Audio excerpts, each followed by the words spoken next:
flown. I have sailed. I have moved about this world of ours, and ever in search of the finest of its kind, we bring you the tops in Spine Chillers.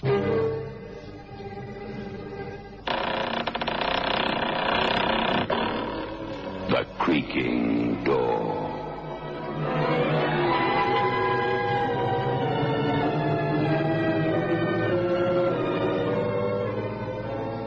The manufacturers of State Express 3/5 Filter King cigarettes take pleasure in presenting The Creaking Door.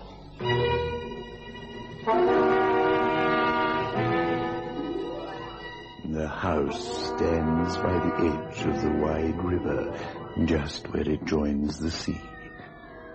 It is a lonely house, not very old, built in the gimcrack magnificence of the pre-war style. The seagulls have nothing very good to say about the house, and even the house agent, who is driving John and Karen Penwarden towards the big house, is hard put to it to be enthusiastic.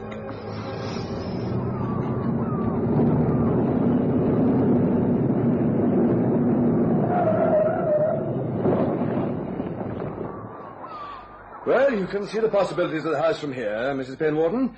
There's a marvellous study on the first floor, Mr. Penwarden, where you can write some other good books of yours, eh? Peace and Solitude, eh, Mr. Penwarden? I detest peace and abhor solitude. Yes, of course. Well, you can see the possibilities of the ballroom and the rumpus room over there. Rumpus room? What a ghastly name for it. Well, you can call it something else if you like. I mean, with a setup like this, you can always have people around you. No need to be lonely, eh? I hate people. John, you're being very difficult. I have consented to be driven here only because you were so insistent, my dear.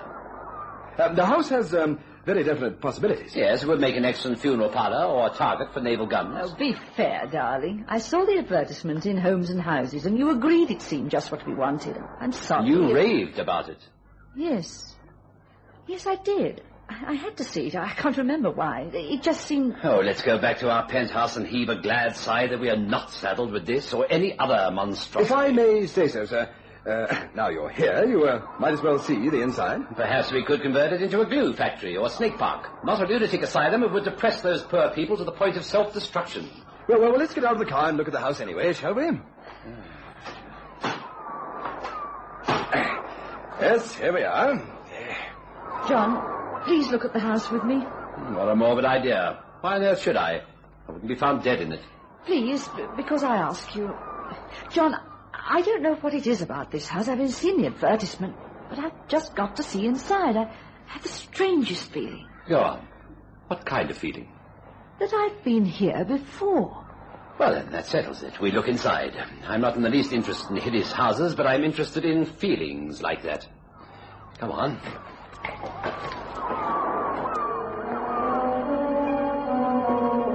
Well, it isn't quite fashionable, but it's not old enough to be an antique, but you can't deny it's cozy, eh? Dozen bedrooms, and you want a big house, don't you? Think of the gay parties in summer on that terrace overlooking the sea. Yes, yes. Well, we might as well go in by the side door. I've got the key.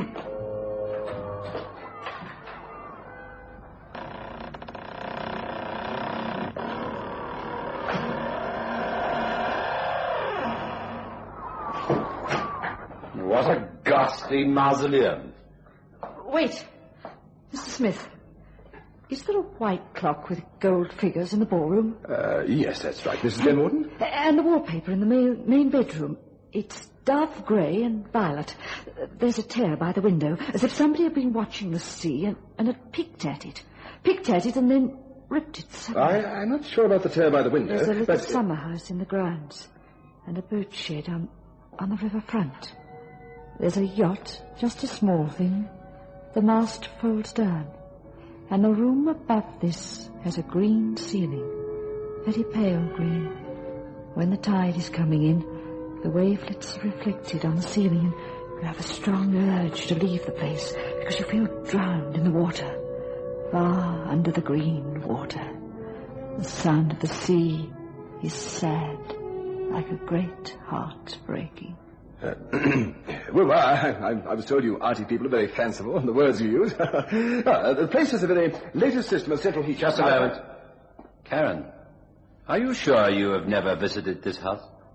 Perfectly sure. Not as a child? No, not even as a child. And you are picking up these things from somewhere, from some mind. Mr. Smith? I doubt if Mr. Smith ever lay in the room above, staring at the ceiling, so full of sadness. Yes, and terror that he dared not move. No, I never have, actually. Mr. Smith, I can't see us taking this house, but I want somewhere on the estuary. And if you can show me a place I like, I'm definitely in the market. Oh, that's fair enough, sir. Shall we go then? Yes. I find this feeling my wife has quite mysterious and quite fascinating. It's the sort of thing one could use in a book. And I'd like to investigate it a little more. No, please no. Mr. Smith, is there a hotel nearby? It doesn't have to be very wonderful if the food is good and the beer honest. Yes, there's the Rogue's Drum, sir. Little old pub with a room or two to let, I think. Oh, what a curious name. Why is it called that? Because long ago, pirates were hanged from the yard arm of a fleet frigate. The gentry used to watch from the inn gallery. It's a half-timbered place with ferns and a private bar, and the landlord has a dog named Jackdaw. You must have been there, my dear. No, I never have. John, please, don't let's go there, please. Well, there's no danger, my dear. There's no use begging you. I know you too well, John. Oh, my dear Karen, this is a mystery that deserves solving. Let's leave this dreadful house, then. These stones are steeped in horror. Can you feel nothing? Oh, I feel tired and exhausted. Let's go to the Rogue's Drum and bath and sleep. It would be kind of you to drive us there, Mr. Smith. No, not a bit. It's a pleasure, Mr. Penwarden.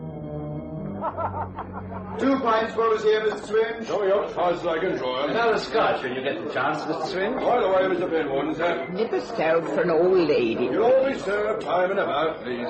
You know what it is, sir. A new man's got to get used to the clientele. Oh, is Mr. Swinge a new man? Oh, our Mr. Postlethwaite was here before. Did he have a dog named Jackdaw? Why, fancy you remembering that. Of course he did. Oh, poor old Jackdaw. He was run over. Been dead, let's see, near 30 years. You know these parts, then? No, I've heard talk of them. Whiskey, sir. Stout, Annie.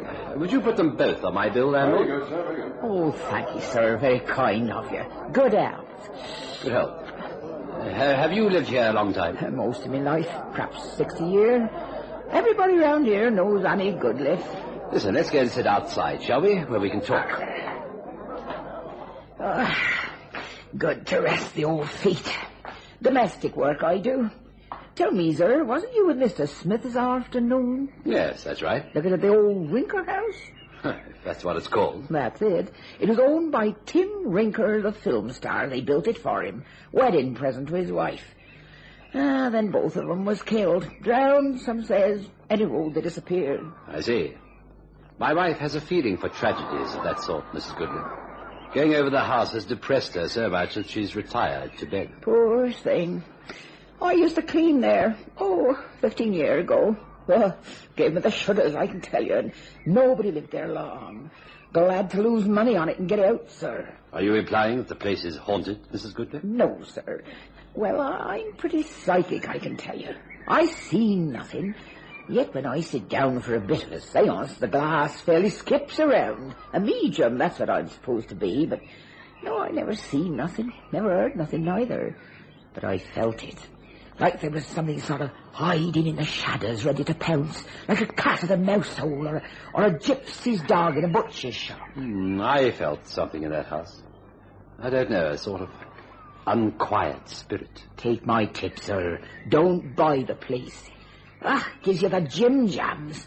Unless you got no more feeling than a corpse at a burial. You must meet my wife, Mrs. Goodlip. She seems to have a link with the house, some spiritual tie. Could you come here sometime tomorrow? Well, I scrubs out the offices of the local police station in the morning. Then, when the day sergeant comes on duty, I'm free. Till 12. Then I scrubs out the magistrate's office while he's off sentencing folks. I see. Shall we say 10 tomorrow morning? Oh, very good, sir. I'll see that you don't suffer as a result, Mrs. Goodlip. I like helping people, I do. I'd like to help your missus. I don't care for that feeling people has that they're linked with the departed. In my experience, Mr. Penwarden, it often means they're slipping away. just slipping away. Don't let 'em know I love you, da-da-dee-da-dum, da-da, I love you. Me, Annie. Oh, love you. That'll be the frosty Friday, Sergeant Billings. Oh, I don't know what my wife will say when I tell her. Oh, you get on with your arrests and convictions, my lad, and don't make no unwanted advances to a decent woman. Here, you know there's a bloke come down to buy the Rinker house? Yeah, name of Penwarden. Writer, they say. See, not much escapes us. Exactly what did happen in that business. But the Rinker affair. Oh, I was just a cop on the beat then, but they both disappeared in a boat. Little yacht they kept. Now, don't go telling this gent tales or he won't buy the place. We need all the cash we can get in the district. Ah, that house is creepy, though. Imagination you women got. They say this chap Rinker were a dirty dog. No. Oh, treated his wife shocking. Went out with other duties and so on. Maybe she done him in. There were some suggestion like that, I remember. But they was never found, neither of them. Nor the boat. But one of these days we'll know, because they'll turn up, Annie. You wait and see. They'll turn up. I've ordered coffee on the gallery, darling. Thank you. Karen, you don't have to talk to Annie. I just thought... I'll talk to her. Well, you see, the circumstances are so peculiar. Yes, But if it course. upsets you, darling, Why should it? John, you know I want to forget this entire affair, but your kind of mind can't resist a good mystery, so that whatever I want is immaterial to you. Immaterial. Yes, a good word. Without substance. People have been trying to explain this curious feeling for years. I mean, the déjà vu situation where one feels there's an inexplicable memory of a place. Some people have visited places in their dreams and recognize them only later. Is this Annie? Walking down the embankment? Yes, that's Annie. I've got no memory of her in any case. Good morning, Mrs. Goodley. Come up here, will you? Righty-o, won't be a tick. John, Yes, Karen. I hope you don't learn too much.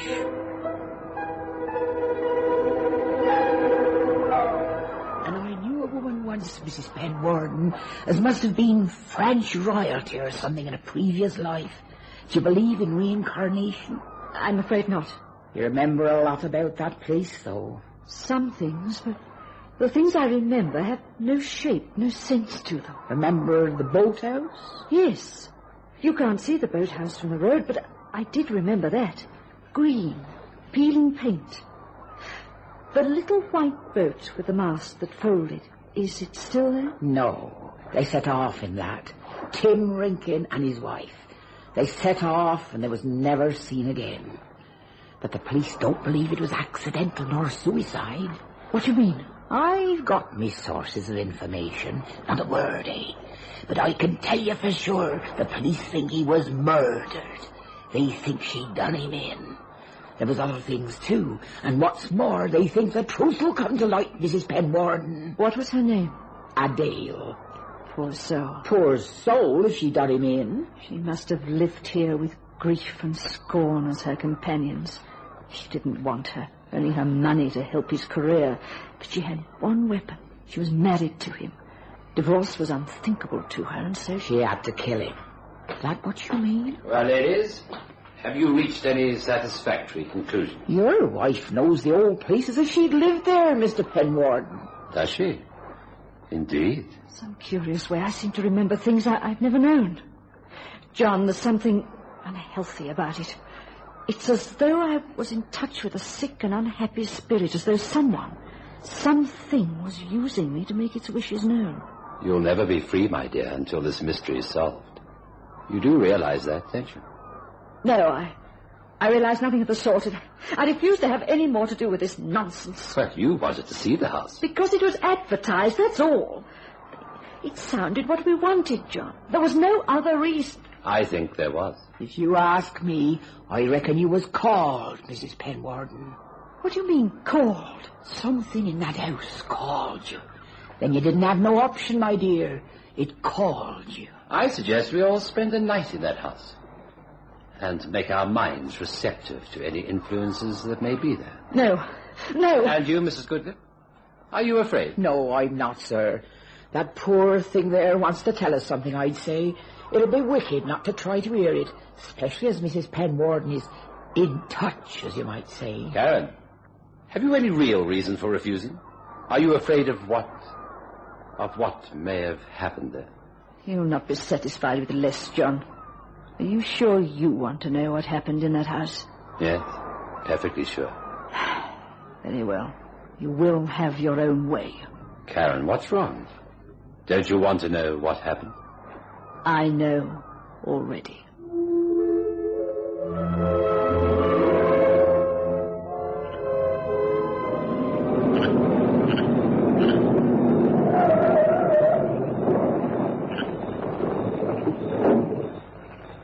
You quite sure you want to go through with this, John?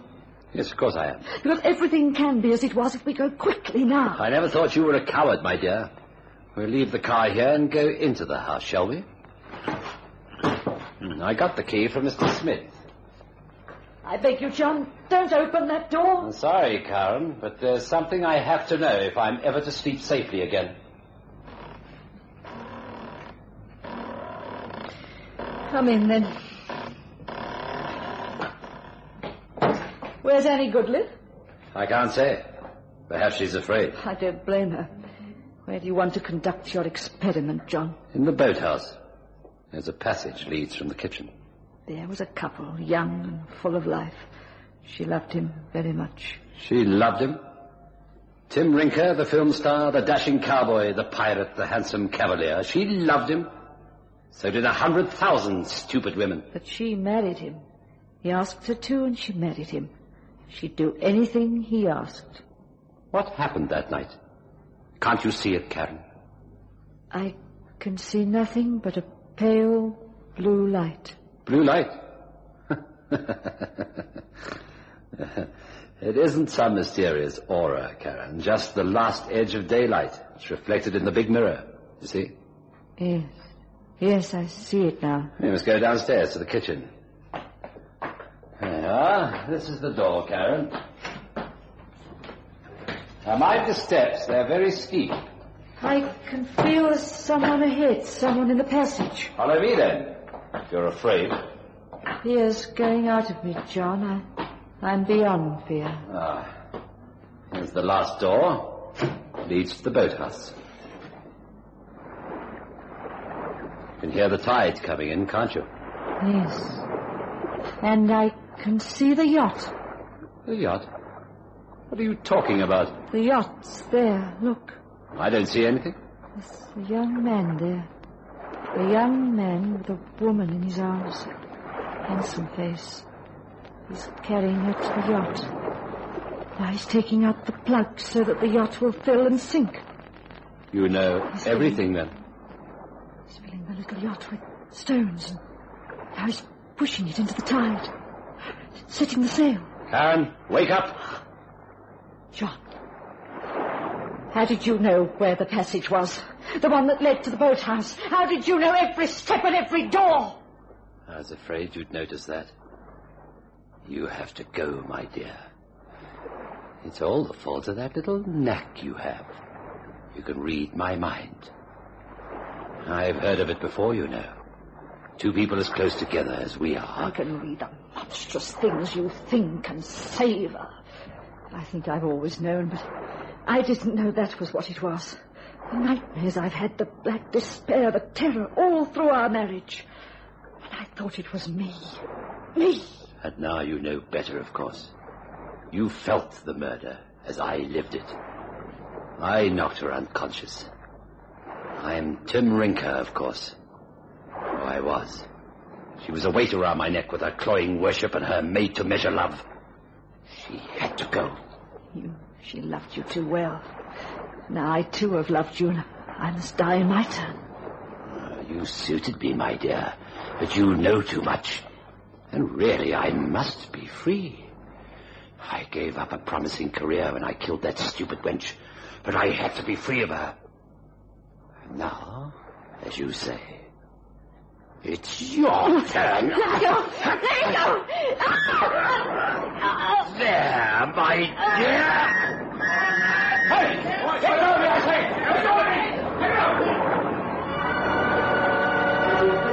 So she's better today, that poor girl. Yes. Well, I won't mistrust a woman's intuition again. Oh, we're lucky you came to us, Annie, or you might be down there in the river feeding the fishes. And you took your time, by all accounts. I got men hid all over. We got to hear his confession, see? It's still a bit of a mystery about some of it, though. Especially about that yacht you were talking about. Mrs. Penwarden kept saying something about it while she was still unconscious. A little yacht that was sailing free out into the ocean. Now, we know that yacht was sunk years ago, don't we? So, well, it's a bit of a mystery, as you say.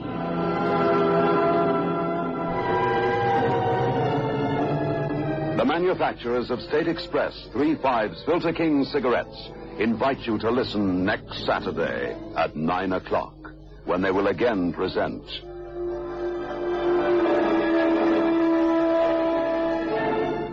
The Creaking Door.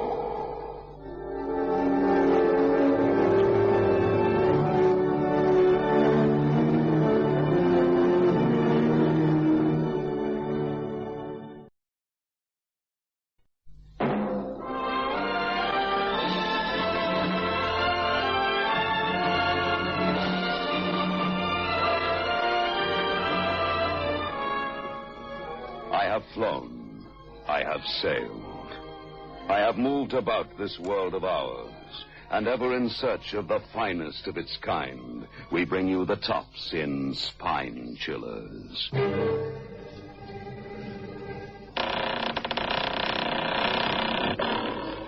The Creaking Door.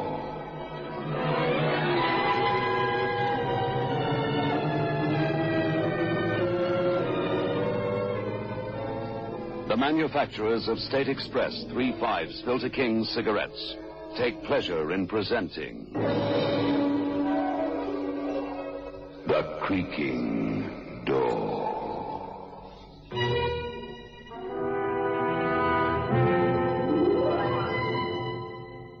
It is a grey world, for dawn is breaking. In the bedroom of a drab, unprepossessing house on the edge of the city, the hand on the alarm clock moves remorselessly. And at exactly 5 o'clock, the alarm is sounding.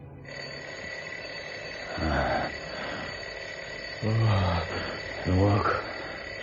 They all take it. What am I thinking of? That rotten, stinking alarm bell. Got more power than 50 dictators. Shut up. But it won't. It goes deep down, right into my skull. There it started. My hands twitching as though I got the palsy. What are you afraid of, Jack Powers? Oh. Every time you have to wake up with the dawn. You awake, Jack. Huh? Oh, it's Richard on the alarm bell. Go on forever if someone didn't stop it. Jack, dear, wake up. All right. I'm awake. You better hurry up. Go and put the coffee on. Look at you. You look like death. What? What do you mean I look like death? Don't you go using that word in this house. Oh, sorry, perhaps I shouldn't have done. I'm sorry. Dear, you get so touchy on mornings like this. I'll get your coffee.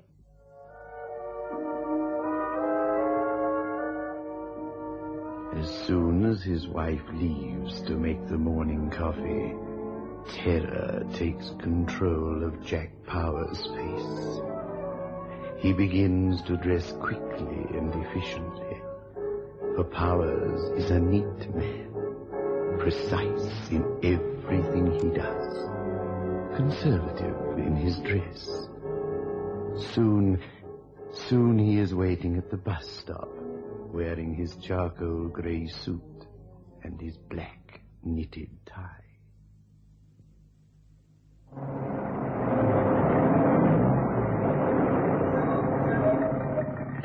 Morning, Mr. Powers. Morning. You're going to the usual place. I read about it this morning. Yes, I'm going to the usual place. You haven't been there for some time, have you, Mr. Powers? No, I haven't. Here you are, 2 shillings. Oh, thank you. That's your right fare. Here's your ticket. Thank you. You're looking a bit pale this morning. Suppose it's having to hang someone. I see they got up a petition. Look, do you mind? I don't want to talk about it. Oh, sorry. Always get too talkative when the bus is empty. Wouldn't have your job for the world.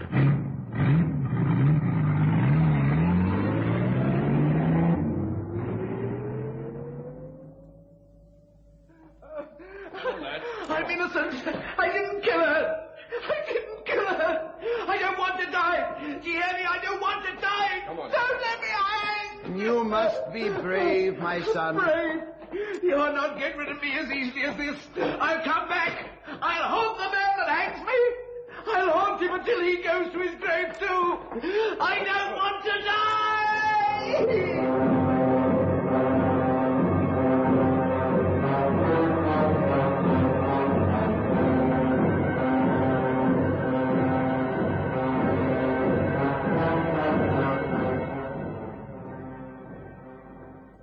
Mr. Powers, haven't seen you here in a long time. What'll it be, usual? Make it a double. Double coming up, sir.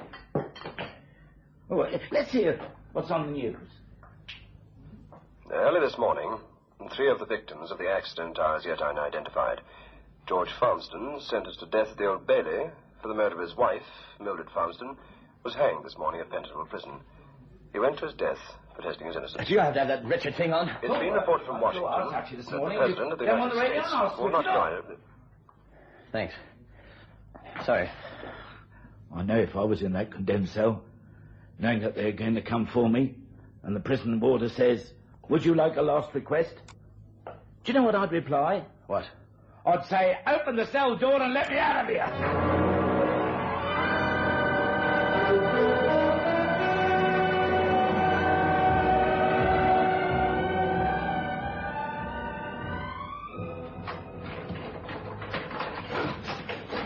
Oh, there you are, dear. How did it go? Stop talking as though I just took part in a dart match. I just hanged a man, don't you understand?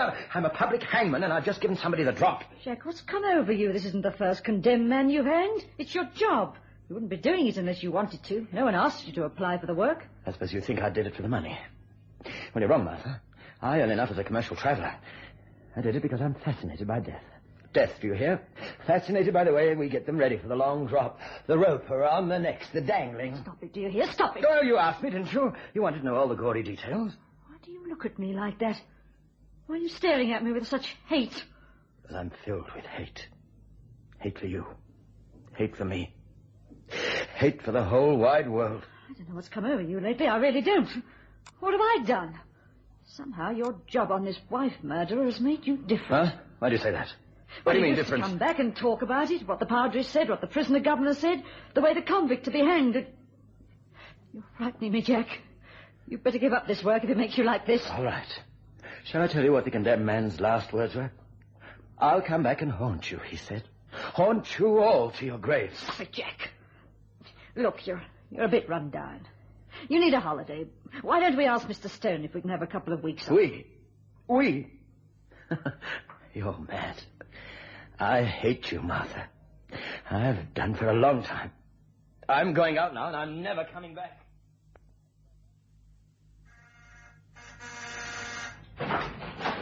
You shouldn't have come here. Not on a morning like this. Oh, you've got to let me in. Please, now. All right. Have you got a brandy? You look and smell as though you've had enough already. Why did you come? Supposing someone saw you. Fine thing that would be. Public hangman visits sister-in-law of the man he's hanged. You promised to stay away. I haven't got the insurance money yet. I shouldn't have done it. I shouldn't have hanged him. You don't have to do every job they ask you to. I should have told him I was ill. I heard him scream. Don't give me that. Was George the first condemned man you heard scream? If you'd have refused to do the job, someone might ask why. Someone might have seen us together. You don't know? They've both gone now, haven't they? Mildred and George. There's nothing to stop us now, is there? I told Martha what I thought of her, how I hated her. I told her I was never coming back. What? Then you are drunk. I'm not drunk. Mad. Mad about you. Wanting you. We can go away together. Stop jabbering and listen to me. You're going away. I'm not. George left everything to his wife, and on her death, everything comes to me. I'm worth over 100,000 quid. Do you hear that, Jack Powers? Over 100,000 quid. You go back to your wife. I don't want it to be said that I'm a home breaker. Huh? She knows too much as it is. Did you tell her you were coming here? No. I'll bet she guessed that you're here. What fools we were going into that restaurant together. No, you're wrong. She's forgotten that incident. Oh? And what about the time I sent you that letter I told you to burn? Has she forgotten about that? Don't you see what you're doing coming here? Do you want the whole world to know that you doctored that bottle of medicine I gave my sister? That you're the murderer? Quiet, don't say such things. Can't you see it in the paper? Jack Powers, traveller for Medical Properties Limited, makers of Vigorate, took one of his samples to which he added a deadly poison known Shut as... up! You mustn't do this to me. It was you that forced me to do it. Oh, you're just teasing, I know that. Everything I did for you. You wanted your sister out of the way, and I... She was sick anyway. The doctor said she could never be cured. You've got to pull yourself together, Jack. Okay, I was only teasing. I can't pin anything on you or me. George has been hanged for the murder we committed. We killed 2 birds with 1 stone. Take Vigorate and earn your... Stop it! Well, don't you care at all? Supposing the police followed me here. Supposing that Martha goes to the police and... Don't fool. She knows me as Nell Jackley. How would she know my sister's maiden name? She can't connect me or you with a death, unless you lose your nerve, and even then, what can they do? You and I have got away with a perfect double crime. I gave my sister the poison, and you hanged her husband. Funny. Funny, isn't it? Funny. You shouldn't have done that, you know. You shouldn't have hit me. I'm sorry, darling. It's the drink, my nerves. Look, I'm going round to Mildred's house. I'll stay there the night. You'd better sleep here. I can't send you back to your wife in the condition you're in. Goodness knows what you'll say or do.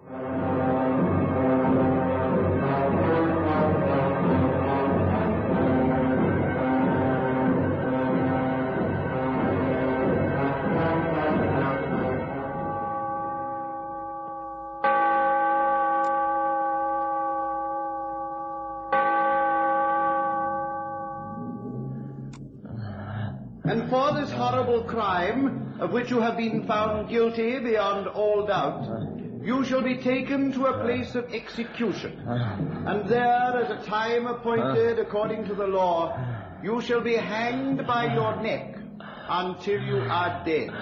No.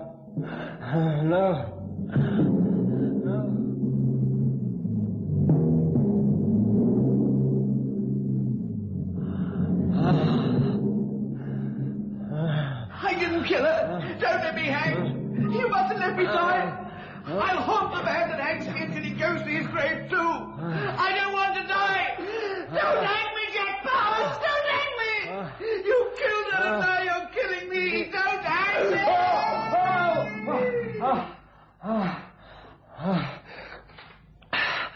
Nightmare. We're so together, Jack Powers.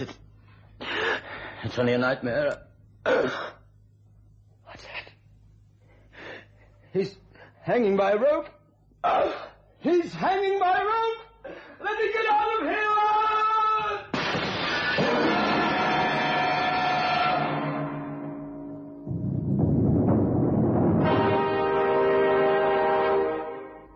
I'm awfully sorry, Mrs. Powers. It'll be necessary for you to identify the body. It's one of those bits of red tape that's rather necessary. I'll pull back the sheet now. Yes, that's him, all right. That's my husband. Inspector, if only... I think I ought to tell you, ma'am, that your husband was in the apartment alone. The caretaker was on the same floor, heard him screaming, and rushed to open the door with the master key. Unluckily, it was too late. He saw your husband hurl himself through the window. By the time they got to him, he was in a very bad way, hemorrhaging badly. Any idea why he was in that flat? Yes, Inspector, he hanged a man yesterday morning. He likes to get away. It's a most nerve-wracking experience. Yes, we knew he was the public hangman. I think he probably explains it all. According to the ambulance attendant, he was babbling incoherently. Kept trying to say something, but he didn't want to die. Didn't want to die, obviously referring to the job when he hanged George Farmston for murder. I'm afraid your husband must have had a nightmare. And the tragedy was that the apartment was on the 8th floor. You have our deepest sympathy, Mrs. Powers. Thank you. Speaking as a policeman, your husband was doing a fine job. The public don't realize what a service the public hangman does. I shall get in touch with the doctor and arrange for your husband's body to be removed. Now, don't you worry about a thing, Mrs. Powers. You go home and have a good rest. You need it.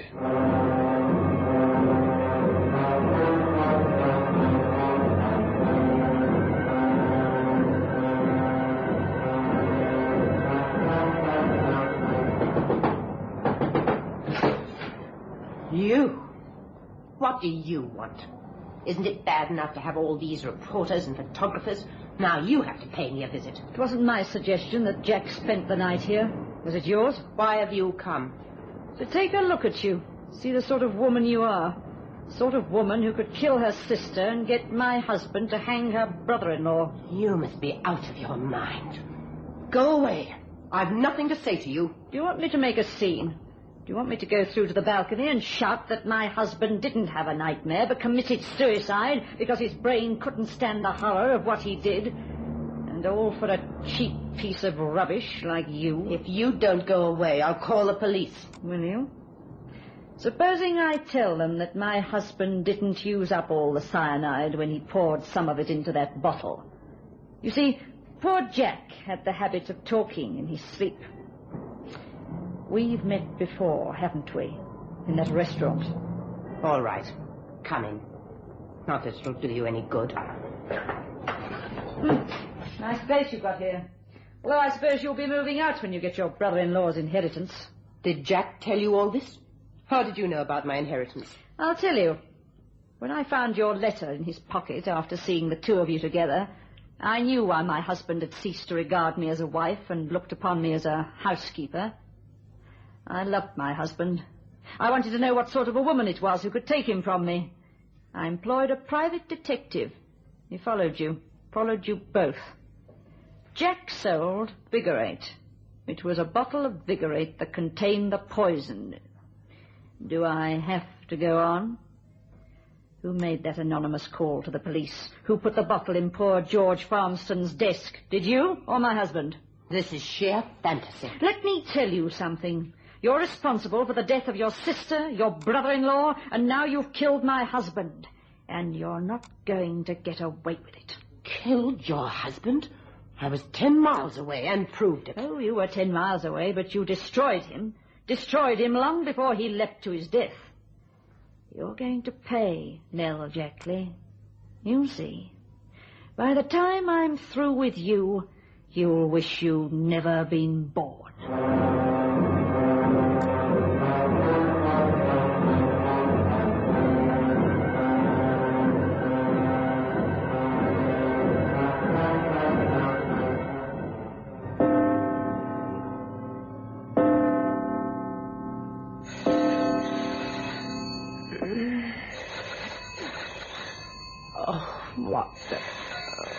Let the wretched thing ring. 3 o'clock in the morning. Oh, I suppose I'd better answer it. Hello? Who is it? This is the widow speaking. The widow of the man who hanged your brother-in-law. You can't persecute me like this. I shall put the police onto you. Persecute you? What a foolish word to use.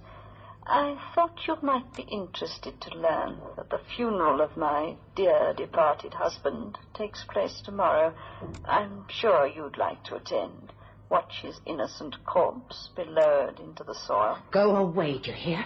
Go away. I found out something interesting. He was alive, you know, when they picked his mangled body off the pavement. He was alive in the ambulance for some minutes. He said something rather strange. Rather strange? Yes, he said, "Tell Nell that I'm going to come back to haunt her, just like her brother-in-law came back and haunted me." Stop it, you hear? Stop it. I don't know what you're trying to do, but you can't frighten me. No one will believe your story. And even if they did, there's nothing anyone can do about it.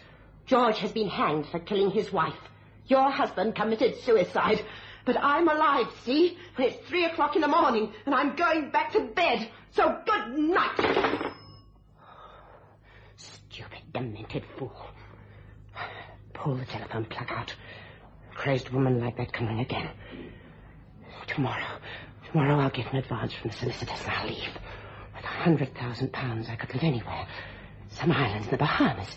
Yes, that's what I'll do. The door's locked, the telephone's been cut off, and there's nothing anyone can do to me now.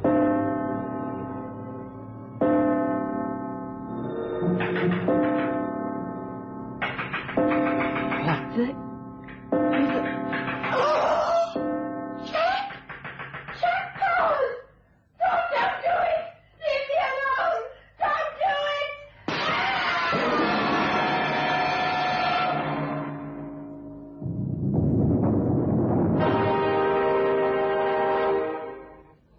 She was dead when they found her, you say, Sergeant?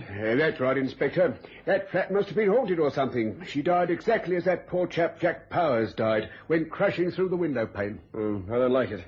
I rejected the theory of Jack Powers committing suicide because the window was closed, and no one commits suicide wanting to lacerate themselves, first of all, unnecessarily. No, he had a nightmare, all right. But what about this girl, sir? Did she have a nightmare, too? You know, sir, she gave evidence in the trial against George Farmston. Yes, I know. It was her evidence that her sister and her brother-in-law were always fighting that helped clinch the verdict for the prosecution. There's something very strange about all this. Well, suicide or nightmare, it's a tragic business. This has just arrived by district messenger, sir. It's marked urgent. Well, thank you. And this is Martha Powers. Well, I wonder what she's got to say. Dear Inspector Ramsey, although legally no one was responsible for either my husband or his mistress's death, I murdered them both. I was helped by a balcony and the moonlight night. In Jack's case, it was easy. I knew he was overwrought, and as for many years I've been helping our local charity by making cutout slides, it was a simple matter to cut the silhouette of a hangman's act of executing a condemned man. Then, as my husband tossed and turned in his sleep, I made a slight noise on the window to wake him. My little battery-operated projector was able to depict on the wall a life-size scene of poor George Farmston hanging from the rope. With Nell Jackley, I tapped on the window until she woke, but this time I projected a photograph of my husband, making it larger and larger, until she thought he'd returned to destroy her. Terrified, her subconscious mind urged her forward to leap through the window to her death. Yes, I took upon myself the role of my husband, that of public executioner. By the time you receive this, I shall... Quickly, come on, Sergeant.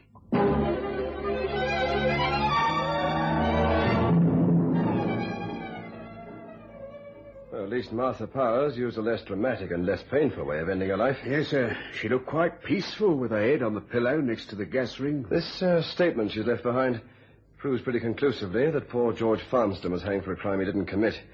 Hanged by the man who did the murder. That's what beats me. Oh, come on, let's go. I've just had a thought, sir. Supposing they hadn't hanged George Farmston and he got penal servitude for life, none of the other murders would have been committed. Yes, a thought indeed. It does make you think, doesn't it?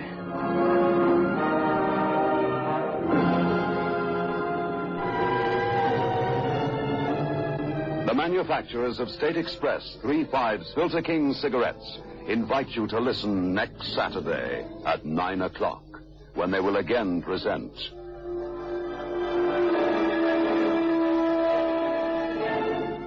The Creaking Door.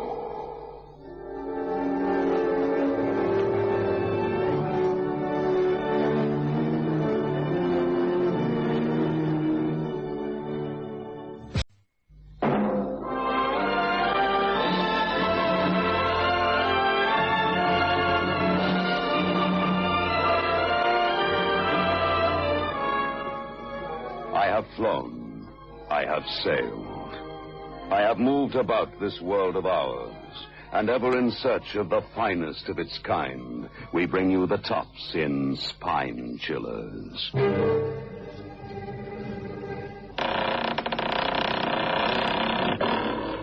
The Creaking Door.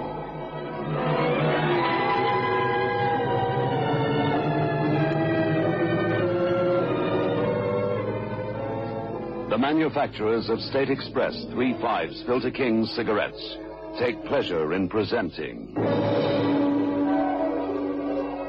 The Creaking Door.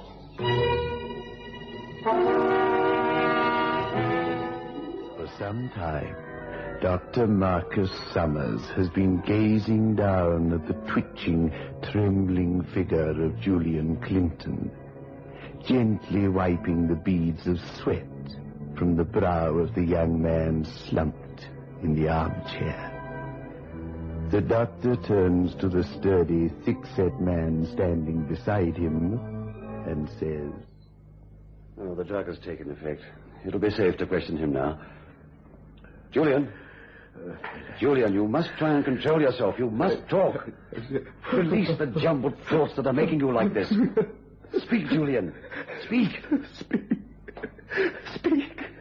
How can I speak when a million jangling wires are screaming in my head? Oh, they won. They won. Oh, Julian. Julian. Look up. Look at me. I'm your friend, your doctor.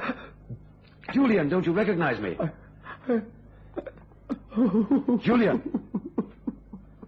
That's better. Now, Julian, you must tell us everything right from the very first day you returned to this house a month ago. I was there, remember? A month ago. Is that all it is since I brought my bride to Ashgrove? Well, darling, now that you've seen all there is to see of Ashgrove, what do you think? Not exactly a country mansion, I'll admit, but it's all ours. Oh, it's heavenly. Just as I pictured it. Oh, Julian, am I really Mrs. Julian Clinton? Or am I going to wake up and find that it's all a dream and I'm still Miss Elizabeth Robbins? Now that you've been my bride for 3 whole weeks, you're still not sorry you gave up the stage. Oh, darling Julian, I didn't give up the stage. The stage gave me up. 1 month's work with some dreary rep, then 3 months traipsing from agent to agent. If I hadn't met you, I think I should have gone off my head.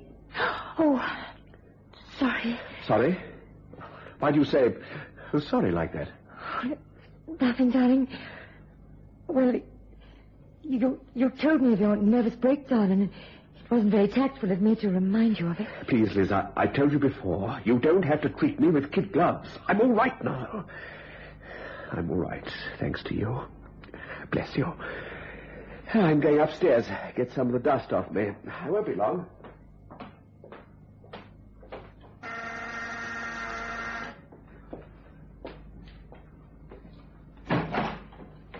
Ah, you must be Mrs. Clinton. I'm Marcus Summers. Oh, Dr. Summers, I've heard so much about you. Do come in. Thank you. Of course, you know the way. Yes, I do know the way. I've been here enough times. How is Julian? Oh, fine. Now and again he gets these terrible nightmares, but not often. He had a bad time, didn't he? His breakdown, I mean. Yes, a terrible business. He told you about it then? Yes, about seeing a motor accident and finding out that the 2 people burnt to death were his own parents. Oh, how awful it must have been for him. Oh, there was nothing he or anyone could do. The car skidded into a tree and caught fire. When Julian drove up on his motorbike, the car was a blazing inferno. No one could get near. And, of course, it was some time later that he learned that the occupants were his own parents. It makes me go cold thinking about it. Yes, very sad. Julian was home a week when it happened. He'd been overseas for 2 years. I'm afraid he collapsed under the strain and had to go into a sanatorium.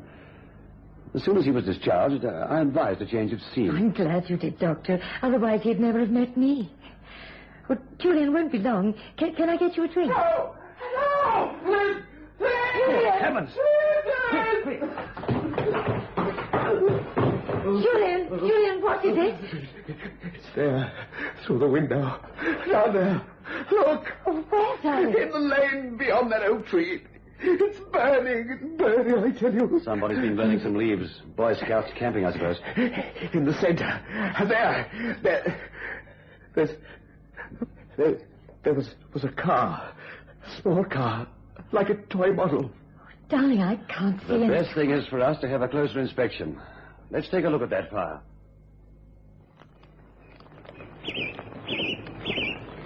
There, darling. Just a few twigs and some leaves. Julian. No car. Julian, how did you come to notice it in the first place? Did you look out of the window and then... The bedroom was freezing. I went to shut the window. I heard someone calling my name. Darling, it's just that the long drive has exhausted you. Don't pander to me like that. I saw it, Liz. I'm not mad, I tell you. Easily the insane can deceive themselves. I drink a sedative and I put the incident out of my mind. My poor, deranged mind. Oh, what a splendid fire. But is it cold enough? Well, the nights are getting chillier. Besides, we're going to have dinner by candlelight. The fire will add to the atmosphere.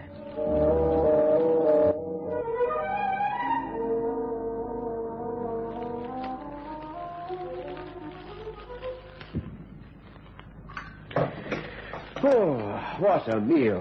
What a girl. What a wife. Enjoy it? Oh, it was marvelous. Oh, enjoy your coffee, darling. You don't have to clear away yet. I'm not. I'm just coming over to kiss the sweetest husband in the whole wide world. Oh, look at those French windows. Don't they reflect the room charmingly? Never mind the room. Look at us. A handsome couple, wouldn't you say? Silly. Oh, what is it? There's someone there at the window. What the... Oh, it's all right. It's Dr. Summers. Just a minute. It's all right to come in. Yes, of course. I saw you through the window. It was Haley walking round to the front door. Good evening, Mrs. Benton. Good evening, Dr. Summers. Oh, I had a long and exhausting round. Any coffee left? I'll make some fresh. No, please don't bother. Just so long as it's reasonably warm. We just had ours. Mrs. Clinton, there's a look about you which says you were not expecting me, am I right? Oh, you're very welcome, of course. Really, Julian, didn't you tell your wife you invited me in for some coffee and a game of chess after dinner? Oh, I'm sorry. I've got all about it. You mind, Liz? Oh, no, of course not. It was seeing you at the window. It quite startled me. Your coffee, Doctor. Oh, thank you. Tastes good. I'm sorry if I startled you, Mrs. Clinton. I mean, after all, the path to the front door... I'll think nothing of it. What about the game of chess, huh? While Liz knitted serenely by the fire, was that memory of a happy, peaceful, domestic evening a fragment of my diseased mind, too? And then the following evening, I was having my customary cigarette with my coffee after dinner.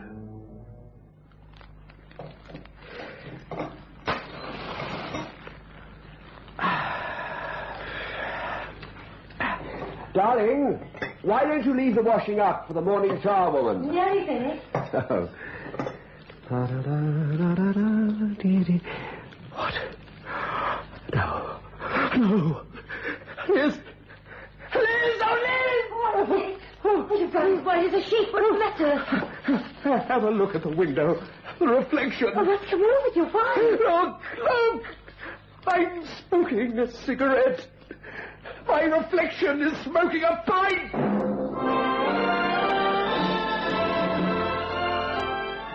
Move in world class. Get the taste of new smooth State Express 3.5s today. We promise you, it's the smoothest cigarette you can get.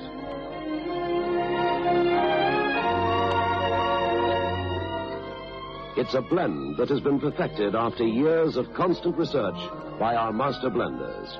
And the recent development of an entirely new process which gives you an even smoother 3.5 smoke. We promise you, it's the smoothest cigarette you can get. Move in world class. Get the taste of new, smooth State Express 3.5s today.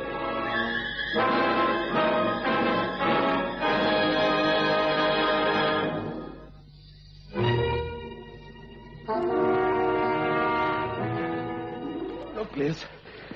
Look at the window. Look at me. At my reflection. Julian, I'm going to send for Dr. Summers. Don't stare at me like that. Look at the window. I tell you... Darling, you're not well. Something must have upset you. What have I got in my hand? A cigarette or Or a pipe? Darling, a cigarette, of course. And in the window. What do you see in the window?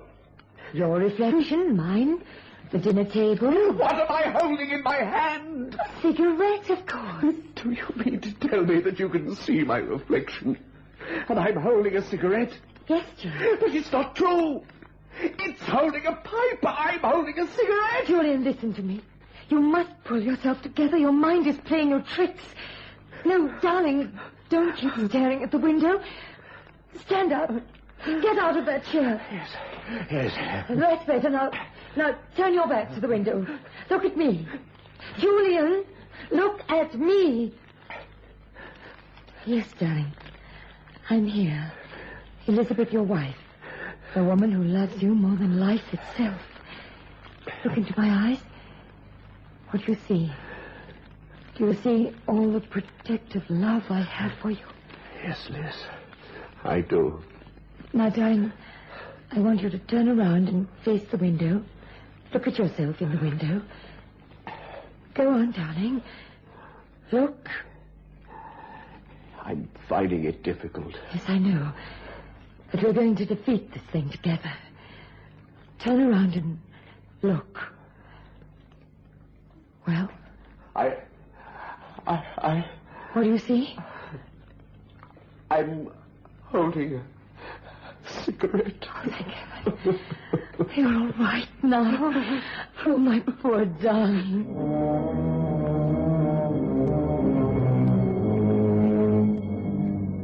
The protection and love of Elizabeth gave me some hope. I needed to believe that my sickness would heal, but there was some hope. That's why I came to see you, Doctor. Was it only a few hours ago that I came to you for help? I know that I'm suffering from hallucinations, Doctor, that I'm much worse than when you sent me to that sanatorium, but I need your help. You've got to save me from myself. It isn't as though my mind's unhinged all the time.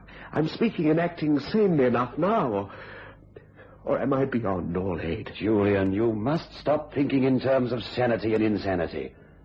When I advised you to go to the sanatorium, that was because of the terrible shock to your nervous system.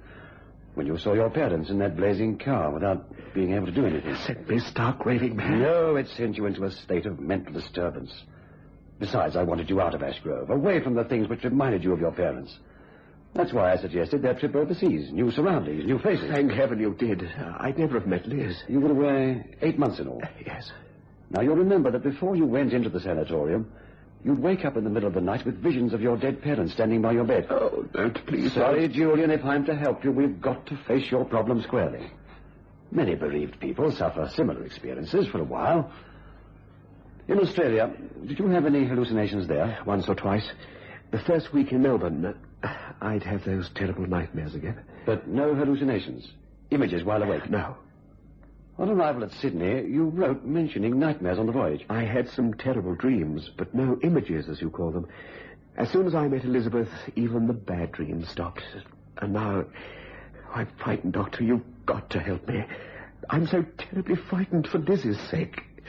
That burning car I saw from the bedroom window, and then my reflection in the window as I lit a cigarette and saw my reflection smoking a pipe. Oh, can you beat it?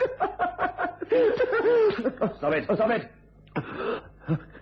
Sorry. I had to slap you. Are you all right? Yes, all right. Tell me, has there been any other disturbing incident? Something I don't know about? This pipe business happened a week ago. Nothing since? Yes. The worst thing of all. That's why I'm here. My dear, darling Liz, whom I love more than life itself. Last night, after a terrible day of depression, Liz persuaded me to take a sleeping pill. I went off right away. What? No. Julian. No. Liz. You're right. You're killing me. Liz. It's all right, darling. You didn't know what you were doing. Your neck. Why are you rubbing your neck? Oh, Oh, my darling, what have I done to you? Nothing, darling. Julian, you mustn't think any more about it. It was just one good night rest. I wasn't. I didn't, Liz. That I should try to strangle you. Oh, what am I going to do? What am I going to do?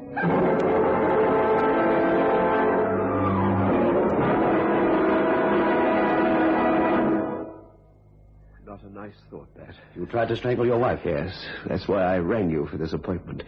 Told Liz I'm seeing Jarvis about some repairs, which is true, but later. She's worried enough as it is. I didn't want her to know I was going to consult you. But why? In case you decide to commit me. I'd want to break the news to her gradually. Commit you? Isn't that what you do to psychopathic stranglers? I don't think you come under that category. Now look, I'm going to send you to Trownitz.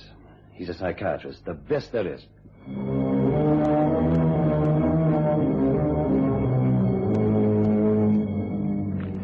Trownitz, psychiatrist. Would he have been able to help me? But my mind couldn't last that long, could it? Only a few more hours and the last few strains of sanity snapped. I haven't eaten a thing. I'm not hungry. Darling, where did you go when you left here this morning? I told you, Jarvis. I phoned an hour after you left. He said you hadn't been there. I got there later. All right, I'll tell you. You're too wonderful to lie to. I saw Dr. Summers. Told him what I tried to do to you last night. Oh, darling. Perhaps I should be put away for your sake. Look. Look, me! In the window, it's making faces at me! Put that chair down!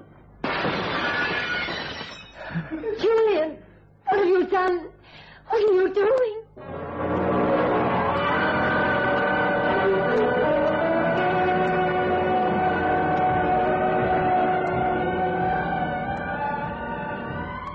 Everything went black. Where am I now? In a nut house. Dr. Summers, please, Elizabeth. How is she? Where is she? She is here, in Ash Grove, and so are you. Julian, you've been subjected to many frightful experiences. Now, I'm afraid I'm going to give you the worst shock of all. All right, Inspector, bring him in. All right, sir. Julian, everything you experienced since returning from Australia was part of a fiendish plan to drive you out of your mind, and, if possible, suicide. Here's your reflection, Julian. What? Yes, meet a remote cousin of yours, Paul Fuller. Startling resemblance, eh? Particularly when he wears identical clothing. Let's get this charade over with, shall we? Keep your mouth shut. All right, bring Mrs. Clinton in. Right, sir. You see, Julian, I was not quite happy with your setup from the very beginning. My setup? An open bedroom window in winter, a fire in the lane. The car. A toy car. Fuller here made sure you'd look out of the window by calling to you.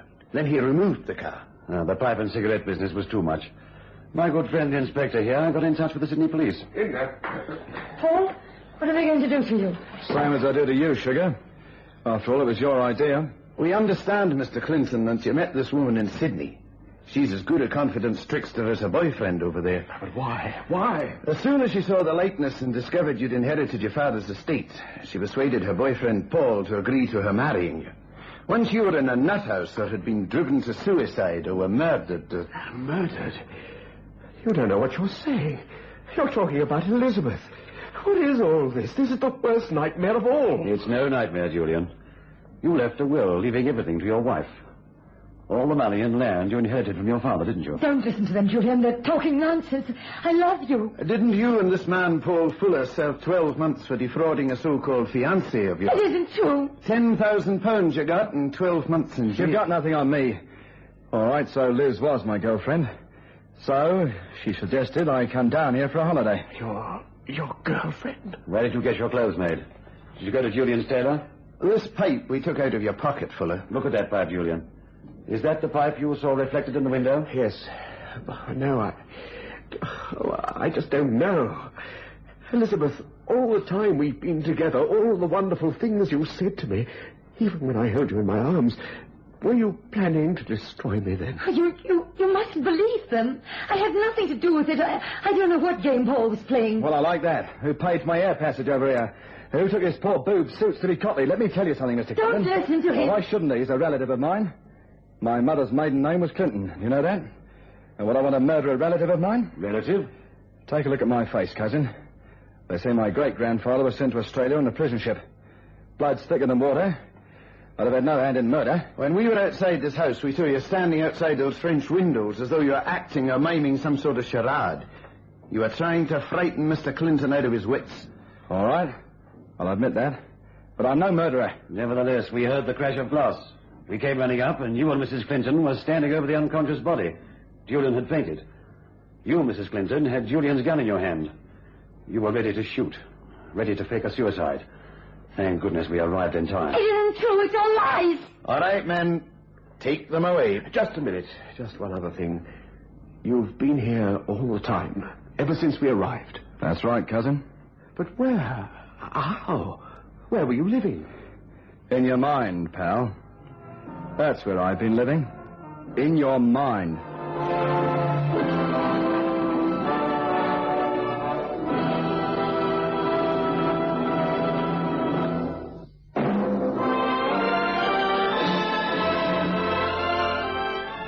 Move in world class. Get the taste of new smooth State Express 3.5s today. We promise you, it's the smoothest cigarette you can get.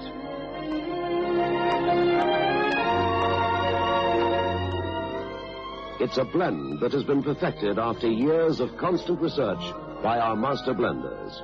And the recent development of an entirely new process which gives you an even smoother 3.5 smoke.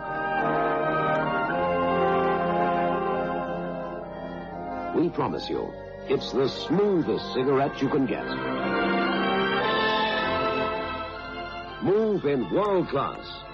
Get the taste of new, smooth State Express 3.5s today.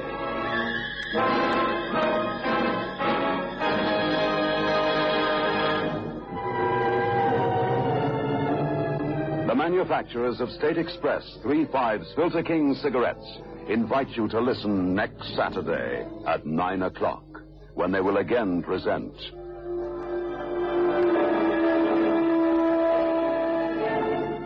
The Creaking Door.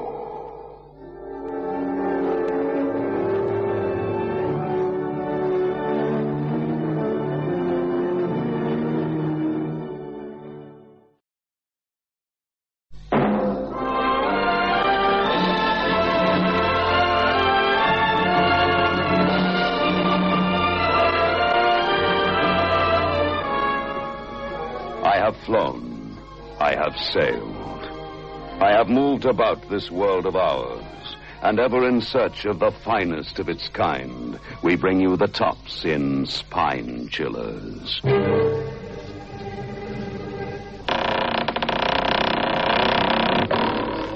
The Creaking Door.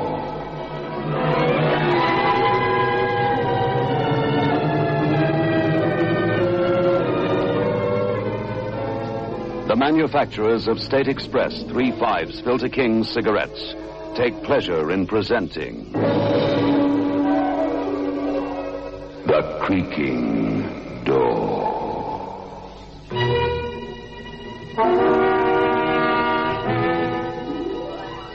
Tonight's terrible tale takes place in an old ramshackle hotel where even death can spend the night, providing he pays his money in advance. Payable to Archie Davis, the night receptionist. 5 shillings and no questions asked. You've got loot in your sock and the crown jewels hidden in the lining of your coat. It's still the same 5 shillings.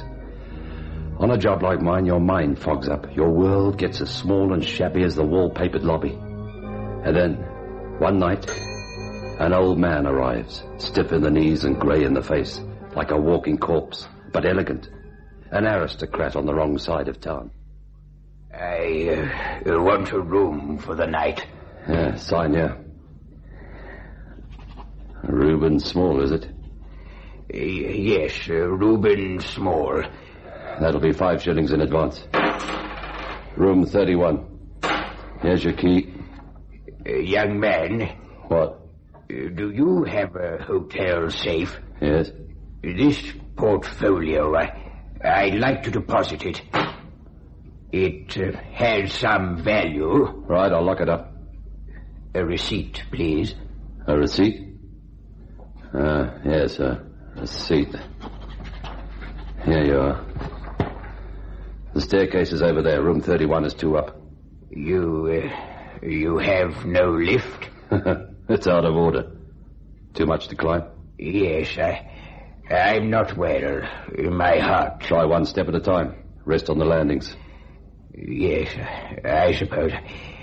Can I summon you from my room? The sign behind me reads no room service. Yes, but in an emergency, if it's a matter of distress... Press the bell, if it's an emergency like that. A cardiac case in room 31, a portfolio to be locked up in the safe. A beautiful leather case that makes your fingers do a nervous dance. You sneak a look. And your girl, too. Archie, you shouldn't. Shut up, baby. Oh, Archie, look. Count it, baby. Archie, no. Go on, have fun. There's no law against counting other people's money. I can't count it. That much money frightens me. It's indecent, isn't it? £5,000. So much in cash? Lush cash. Seed the ground with dreams, baby, and lush cash grows. Put it in the safe. You can't lock up a dream, baby. Archie, stop staring at it. Stop torturing yourself. Torture?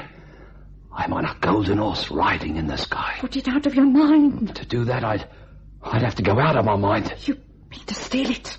An old man signed in to die in room 31, so I could be rich. An old man signed in? Reuben Small, the phoniest name ever invented. In the morning, there'll be a corpse in room 31 named Reuben Small. Why are you so sure he's going to die? I know. Because my luck's long overdue. Archie, not murder. You're sane all your life and you smile. Good morning. Hello to old ladies, and then all of a sudden something snaps. Archie, you can't do it. You're too good. He's gonna die. His own way, Irene.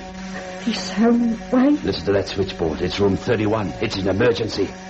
It's death buzzing me to say, room 31's checked out. It was death calling from 31. I could see it standing over the old iron bed, putting the final touch on a man with hardly enough breath left to say goodbye. Young man. Yes? Come closer. I can't. Please. I'm dying. You're dead. There are things to tell you. I don't want to hear. I already know all I want to know. You're alias Reuben Small. You're something that crept in out of the night with a grey moustache and a cane. 5 bob. You just about had enough to pay for a deathbed. My portfolio. I never saw it. You left it in a cab. You dropped it down the sewer. You must be kidding.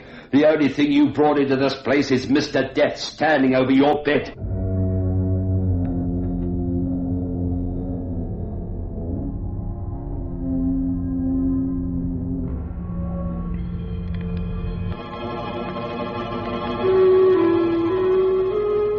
Irene didn't smile at fortune.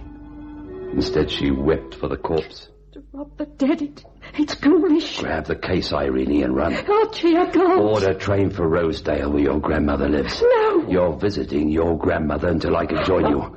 Until I know what goes on at the hotel. Guard the case with your life. It's our whole future. It's wedding bells and a honeymoon. It's people calling me sir. You lost all conscience. Lose yours. It's one luxury we can never afford again, even with 5,000. Now start running. Irene obeyed, and now the night drags. In the longest night of your life, you wait for the morning discovery of a corpse in room 31. You wait, and the fog in your mind gets heavier. Your nerve begins to go, and you begin to imagine things. Switchboard's buzzing. From room 31.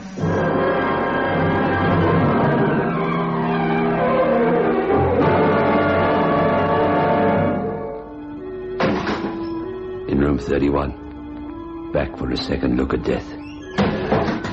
Back to see how a dead man could call a switchboard. You took a long time coming. What? I say, you took a long time coming. Oh, I was away from the desk. How did you get in here? Through the lobby, up the stairs. Oh. What's funny? You. The way you crept in here. Your face white and your knees trembling. Did you really think a corpse was telephoning? Corpse? Don't pretend now. Your face and behaviour betray you. You knew my husband was dead when I rang. He was your husband? He was Martin Bruce. I'm Jessica Bruce. Your name? Archie Davis. Why didn't you report my husband's death at once? Oh, I see. You're not going to incriminate yourself. Oh, what does that mean? The valuables my husband left for safekeeping. Were you hoping to keep them? He didn't leave any valuables for safekeeping. No? No. My husband left home with £5,000 in cash. He'd realised from the sale of some property. He carried it in a brown leather portfolio. He never came in here with it. You swear to that? Until I'm blue in the face. Then it's your good fortune that I went through my late husband's pockets before the police did. Why is it my good fortune? See this? A receipt issued by you for a portfolio my husband deposited. All right. I'll give back the portfolio, but I can't right away. I didn't ask for it back. Right away. Or ever, Archie. No? I'm glad you stole it. It gives us a common purpose. What common purpose? Profit, Archie. Your profit and my profit. You're shocked at my lack of sentiment for the dead. No. Old Greybeard married a young blonde. But I was cheated. Martin had very little money while he lived. Why that emphasis? His death can be worth 50,000 to his widow. Is that what's to be our common purpose? Yeah. That's how you keep the £5,000. Give me the details. His insurance policy has a double indemnity clause. It provides against accidental death in any manner, shape or form. But a bad heart attack killed him in bed. No. His car skidded and crashed through a rail. He died of drowning at the bottom of a river. You expect to stage it like that? I expect you to stage it like that. He registered here under an assumed name. Reuben Small. Nobody knows Martin Bruce stayed here, died here. He met his death, just as I described it. You want me to do a lot for £5,000? Martin's dead anyhow. You just changed the story of his death. If I refuse? What? A charge of robbery against you. You really rub it in, eh? I'll prosecute to the limit. What can you lose my way? Where's his car? Round the corner. I followed him here to the hotel with it. Supposing I'm seen carrying him around the corner? We'll keep him between us. He's drunk and we're helping him. Lift him up, Archie. Jessica. What? Look at his face. Well? The grin. It's the way his mouth's wrinkled. He wasn't grinning when I found him before. Archie! Don't be an hysterical fool. He didn't die with that grin. There was pain on his face. You're talking nonsense. A dead man He's doesn't... changed expression since we met in this room, you and me. Since listening to our scheme. He's grinning now as if... As if? Archie? As if he knows the joke's going to be on us.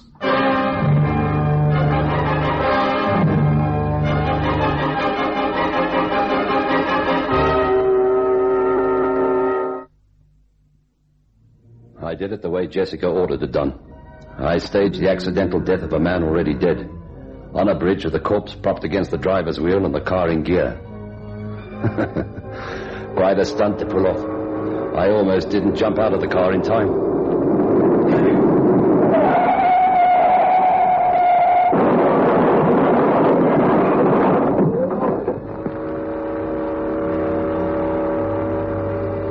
I watched it sink.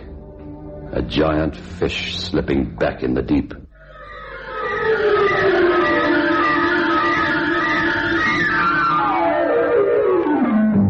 I reported back to Jessica Bruce in the place she'd picked for us to meet in. How did it go? By the time I left him, the grin had spread to his ears. Talk to me, not at me. You're a widow. The second time tonight. Drink with me. Ah, champagne, eh? The piano piece is my request. Misery blues? Me. With £50,000 coming? I danced in a chorus till I was married. Fine time to be reminiscing. What'll your late husband think? Bleached my hair, Anna. Platinum, gold and blue. And what's it now? Ash. All bait for the fish. I had beauty for sale. Just pick your favourite hair dye. The customers insisted on it. They wanted an illusion from 10 p.m. to 2. 4 hours. I had 24 more hours nobody wanted. So now you hate men? Now I hate me. That includes me. You more than anybody. Surprised? No. You clawed your way to £50,000. You finally climbed out of your bottle of air dye for good. Everything's perfect, except I've got something on you. I am a shadow across your sun. You're smart, Archie. You'd order champagne for the house if I were dead. Champagne for the world. You gonna try to murder me? I don't dare. I'll worry about you because I'm a worrier. But I think you won't ever give me any trouble. Won't I? No. You murdered Martin Bruce tonight. And how's that exactly? You killed him in your hotel. A pillow on his face until his heart collapsed. And you staged the plunge off the bridge. To get you £50,000. To get yourself £5,000. We never met, Archie. You're a liar and a murderer. We never met. I'll swear that with every ounce of breath I have. You won't have to. I'm as scared for my £5,000 and me as you are for your £50,000 and you. Funny. Martin Bruce died of a heart attack. The man I propped against the driving wheel was already dead. I am innocent of something and I'm guilty of something. But what? It gets terribly confusing. You're mad. You're a walking, talking lunatic. I can't trust you, Luce. I won't sleep. I won't ever sleep. The morning papers had it. Martin Bruce, 65, retired investment counsellor, victim of automobile disaster.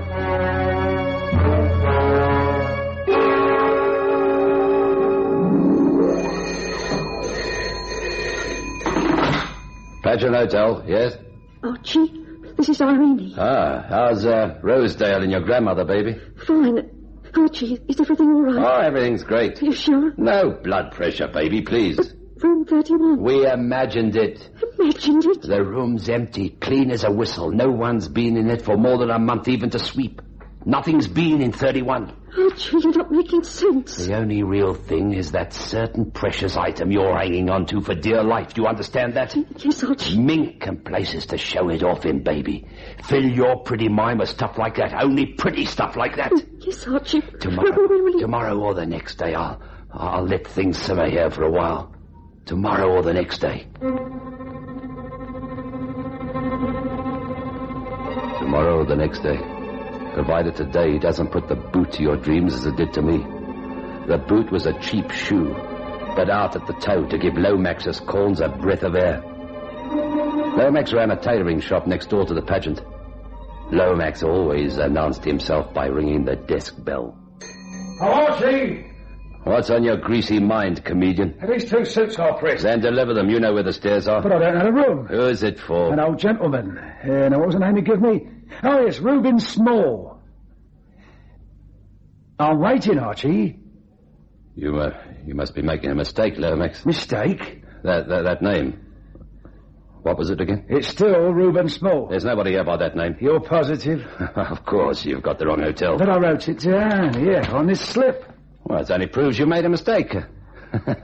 You must have this place in your brain. But it's all clear to me. A busy cockroach like you pressing clothes while you're on the phone, taking bets with a steam iron burning a hotel in somebody's trousers. And all the time your fat, stupid wife screaming murder at you. How can anything be clear to you? Look at her suits. Fine, expensive tailoring. That's why I'm clear. In 20 years, nobody once brought suits into my shop. That's why I positively remember this Reuben Small said he was going to register for a room next door, here, in the pageant. Why are you making a case out of it? Because maybe I know I got a case. And that remark means? The newspaper on your desk. The story of how Mr. Martin Bruce came to die. You never credited Lomax with so much brains. No. I had you underrated. How'd you tie the two together? A letter left in Mr. Reuben Small's jacket, see? Here, on the envelope it reads, Mr. Martin Bruce. What do you want? Make me an offer.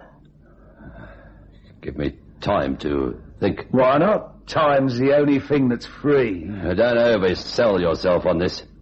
There's not much to it. Not much to a man who goes to sleep in the pageant and wakes up in the river. Archie, please, don't insult me.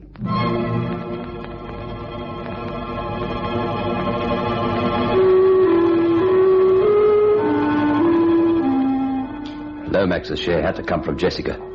My £5,000 was too thin to spread around. I found her at home, still feeling sorry for herself, to the same tune. Caught a disease when I was only an infant, Archie. Wouldn't eat, wouldn't sleep. I lay in my crib and I cried. I'm here to talk important business, Jessica. I called a doctor, but he couldn't diagnose my sickness. It wasn't the measles, it wasn't chicken pox or anything. It was early insanity. I knew the true diagnosis. I was only 3. I couldn't even talk yet, but I knew what my disease was. I was sick of life. At 3, I was already sick of life. You here for money? Yes, I'm being blackmailed. Blackmailed? Before registering at the pageant, your ex left 2 suits with a tailor named Lomax. Well? Lomax figured it all out. Well? The $5,000 I took from the case is the exact size of my dream. The money to quiet Lomax comes from you. Tell me the joke. I haven't got a penny. You've got £50,000 coming. I haven't got anything Don't coming. be funny. I've been cheated again. The insurance policy with a double indemnity accident clause Yes? is null and void. My adoring husband let it lapse. He simply didn't keep the premiums up. Now, you tell me the joke. Grin on his face. Now we know what that grin was for. The late Martin Bruce was laughing at his widow. And perhaps you too. Why at me too? Your £5,000, perhaps you won't be able to keep it after all. Who's going to take it from me? I am. I get it, or you go to jail as my husband's murderer. You really think you can put that over? I can try. I'll try anything not to go back on the chorus line. Yes, you would. Down with men, all kinds. They're only trying to squeeze you back into a bottle of hair dye. Yes, you boil me in oil without thinking twice. Well then? What about the tailor, Lomax? I have no concern with Lomax. No? I'm on the spot with him, eh? Me, all by my lonesome. A man knows how to deal with a man. Would that be a subtle way of saying murder? What else can you do? I kill Lomax to save myself, but I give you the 5,000. I don't only hold the bag, I get into it. You have no alternative. I have one. One, Jessica. Archie's... If I've got to kill Lomax, why should I shy away from the same to you? Why should I, Jessica?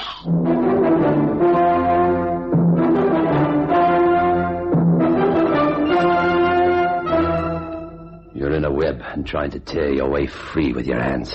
The thing about a web is that it doesn't always look like what it is. Sometimes it's a lady's throat with a rope of pearls that break under your hands.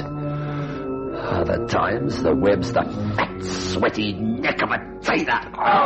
It's the grubby neck of a leech named Lomax trying to make a meal of your sanity. What's he done? Oh, made a foolish mistake. I've got £5,000 and a date with my girl. She's dreaming pretty thoughts of mink and places to show it off. I'm going to marry her and live with her until I die, Lomax. We'll have 5, 10 kids, and not one of them will have to work at the pageant. You don't want to spoil a picture like that, do you, Lomax?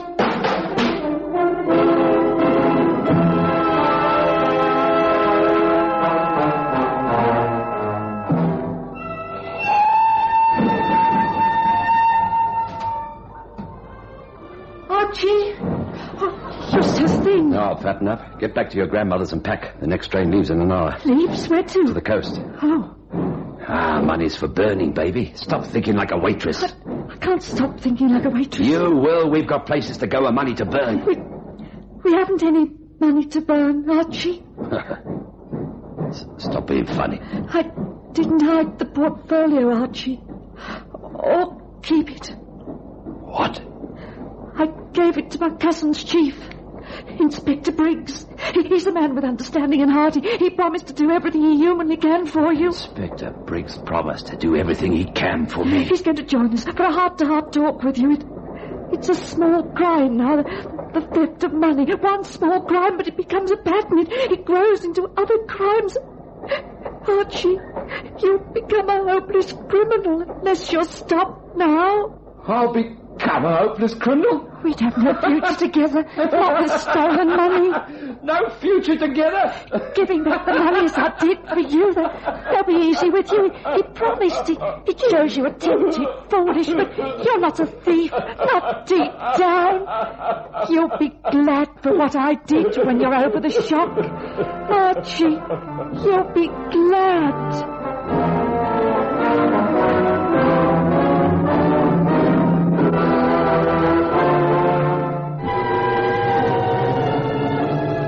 The manufacturers of State Express 3/5 Filter King cigarettes invite you to listen next Saturday at 9 o'clock when they will again present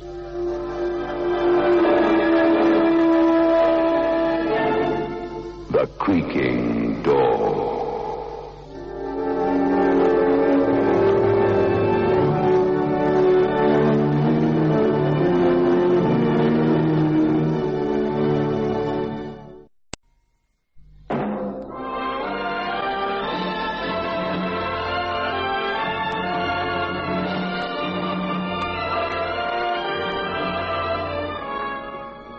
I have flown. I have sailed. I have moved about this world of ours, and ever in search of the finest of its kind, we bring you the tops in spine chillers.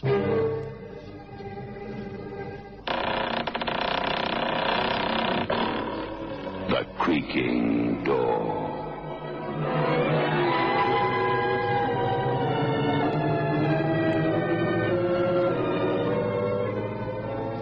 The manufacturers of State Express 3/5 Filter King cigarettes take pleasure in presenting The Creaking Door.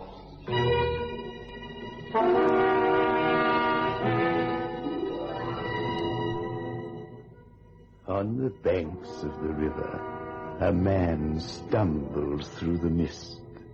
A haggard, white-faced man, his face twisted with an anguish he can no longer bear. He hurries towards the dark water, as a man might hurry towards the home of the woman he loves. Hey now, where do you think you're going? Let me go, officer. It's better this way than living in a nightmare, hearing the screams of the people and remembering. I don't want to remember, I tell you. No. Take hold of yourself. Now, look, if you was to jump in there, I'd be duty-bound to fish you out, wouldn't I?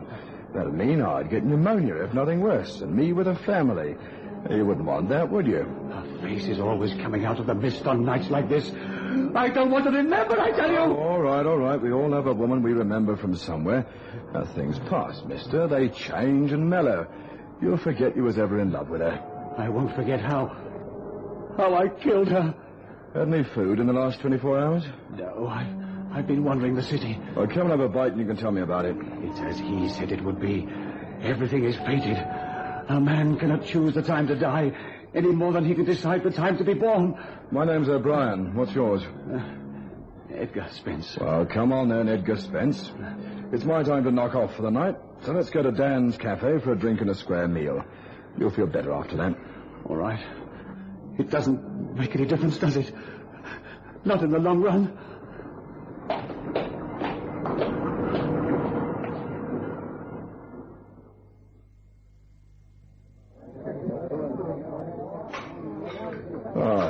Well, there we are now.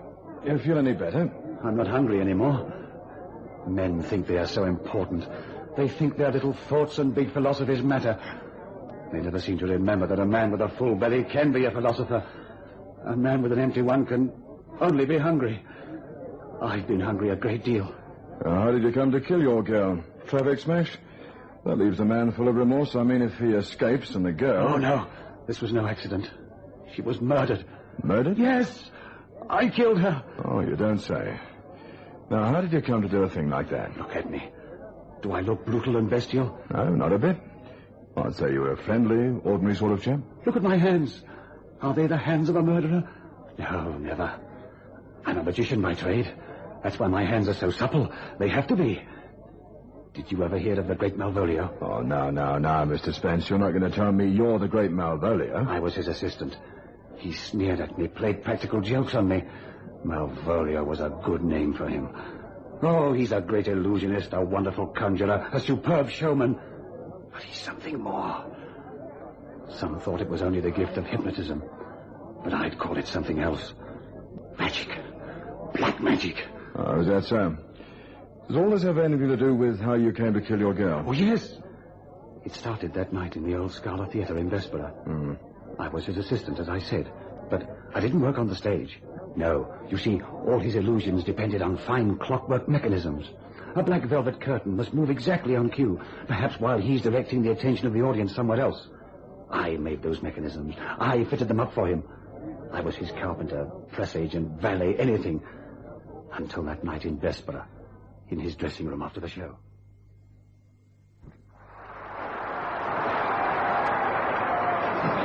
Edgar, the timing in the Chinese cabinet act is wrong.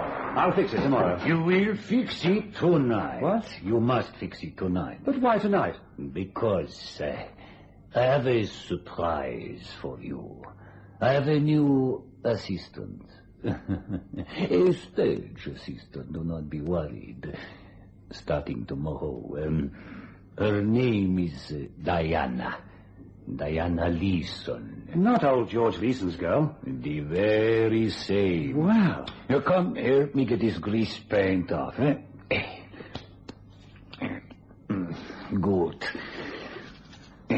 Now, you know that old Leeson was probably the greatest illusionist the world has ever seen since the days of Mascaline and Divan, huh? There are some of Leeson's tricks that even I, the great Malvolio, cannot understand. And now he is dead. But Diana, his daughter, has inherited his secrets.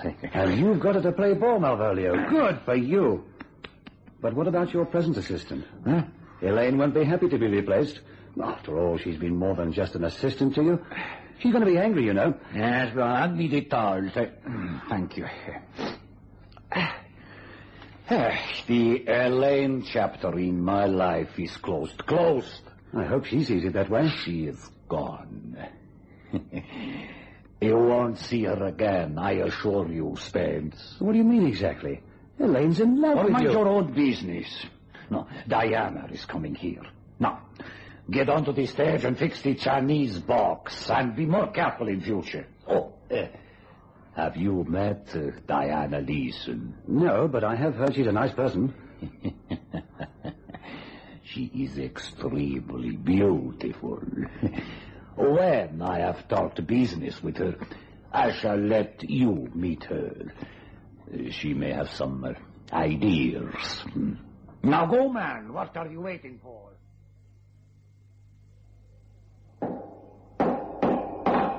You need the working lights, Mr. Spence? Yes, Dan. I've got this to finish.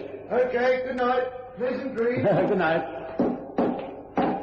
Is not finished yet, Suspense? No, not quite. I want you to meet Diana Gleason. Hello. Diana, this is Mr. Spence, the man I was telling you about. He is clumsy but willing. We can trust his discretion, however. He'll work to your designs and we'll recreate your father's base tricks. How do you do, Mr. Spence? Hello, Miss Gleason. I've heard a great deal about you. Didn't you make this Chinese cabinet? Yeah, that's right. It's a very old trick, but the work is exquisite. Thanks. All the best tricks are old, of course. It's how the boss presents them that counts. Yes. Now, my dear, it is getting very late, and I want to take you to supper.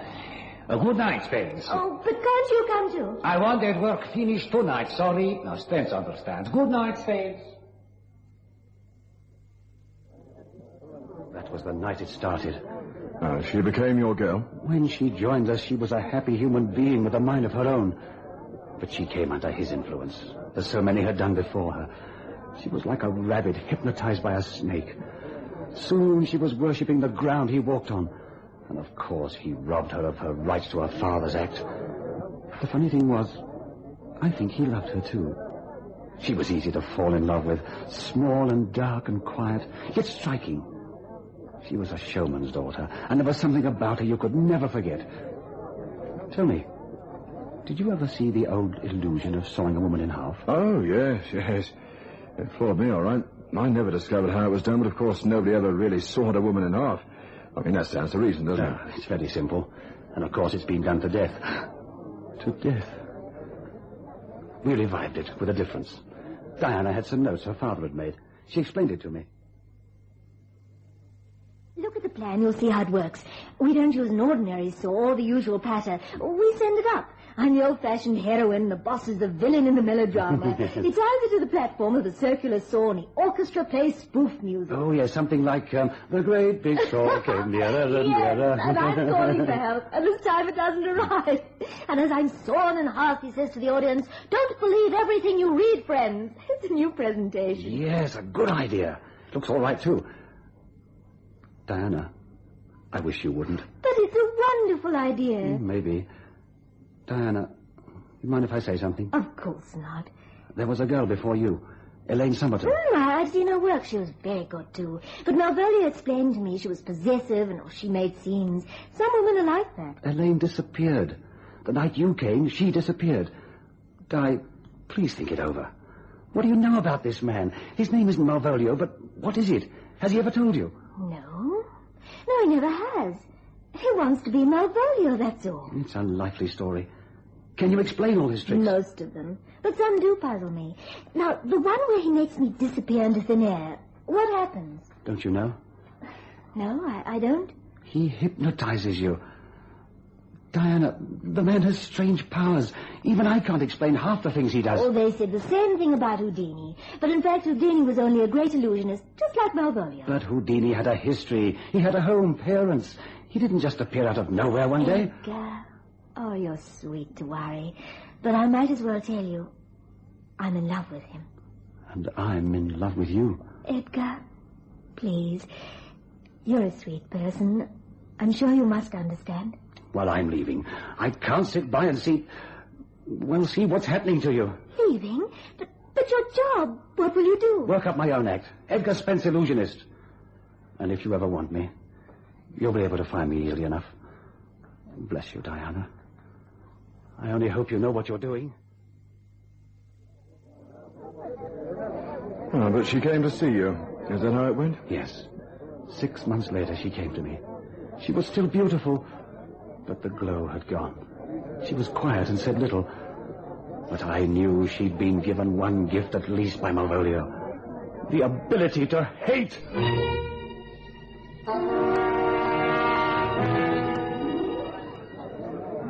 So this Diana came to you, did she? Yes, she came to me. She didn't tell me what had happened. I didn't press her for the story either. But whatever it was, it had turned her into another person. Sometimes she looked over her shoulder, and I could see fear written on her face. She joined my act, and we did quite well, until we played the Palace in Maberley. It's an old theatre.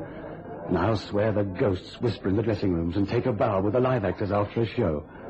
Not that we minded the ghosts. I was happy, and I hope they were too.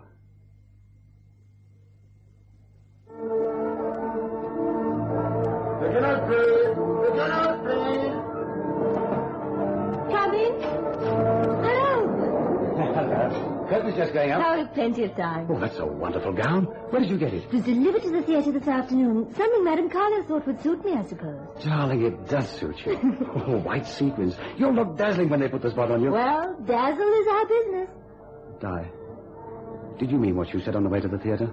Yes. Eddie, I will marry you. It's the right thing for both of us. I've always known it. I just didn't dream we were going to be so lucky. Di? Yes. Ever hear from Malvolio? Not a word. We can forget him, Edgar. You don't still love him? I hate him. I don't know what power he had over me, but I'm glad to say I saw him for what he is before it was too late. You saw him for what he is? What did you see? His eyes were 2 holes burned in his skull with a red-hot iron. There was nothing behind those eyes. Nothing. I was infatuated with him, but you saved me from him, didn't you? Why did you come to me? What was it made you leave him? You never told me. He tired of me. As simple as that? What did he do? Oh, stop it. Don't insist on knowing. I'll kill him if he can be killed. He tired of me. I found myself walking one night, heading to the river. There was nothing in life for me. I must die. The thought was simple. It filled my mind. Perhaps that's how he killed Elaine. I stood at last looking into the water. There was nothing left. Then I remembered what you told me. 2 ideas fought in my mind, yours and his. At last, I went back to the hotel and packed and came to you. Yes, please, sir. Mr. Suspense, you're on now. You're on. Thank you. We can't be happy together while he's alive. Come on. We can't talk now. Let's go to work. We'll talk later. Oh, you're right, I suppose. Here, hold me the curtain for us.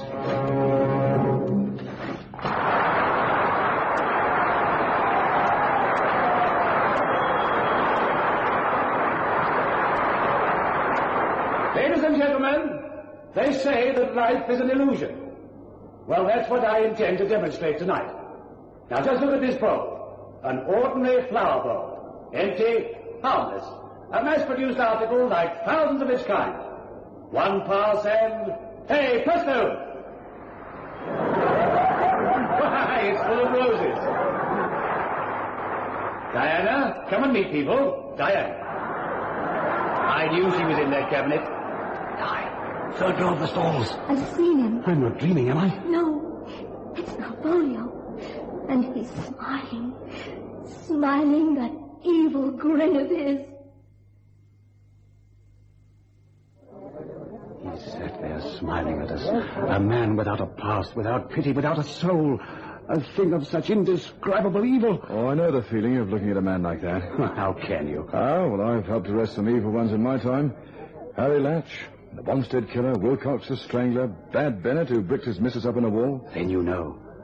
You sense evil. You get expert after a while. There's nothing you can see or touch.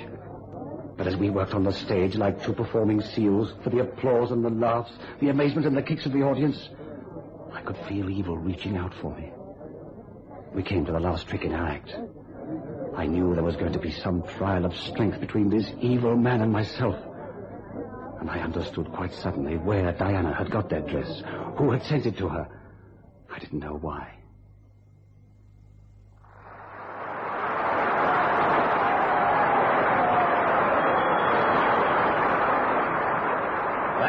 Thank you. Now, ladies and gentlemen, you've heard of the old trick of sawing a woman in half?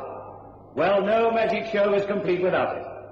I've got a slightly different version for you this evening, and I offer £1,000 in cold cash to any member of the audience who can tell me how it is performed.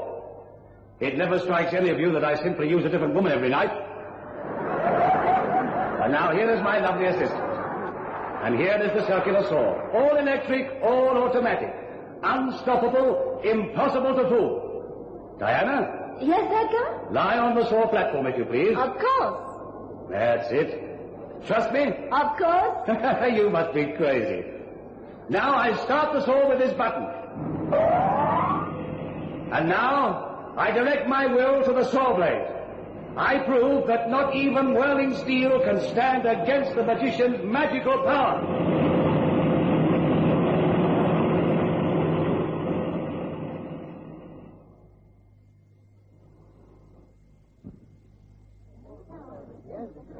My back was half turned away from the audience, and I was timing the moment to pretend to appear horrified as the saw moved towards Diana. It doesn't matter how the trick was done in our version. I had a concealed button under the sleeve of my jacket. A press and a mirror swung into place, and the illusion that Diana was still lying in the path of the saw persisted. The lights dimmed. The spotlight touched the whirling blade of the saw, touched that dazzling white dress. And as I looked at the blinding light, I heard Malvolio's voice. Cannot touch the button under your sleeve, Spare. Your power is to stop the saw. You are transfixed to the spot. You cannot move. Malvolio, you evil devil! You cannot move. It is impossible for you to move. You cannot move. You cannot move.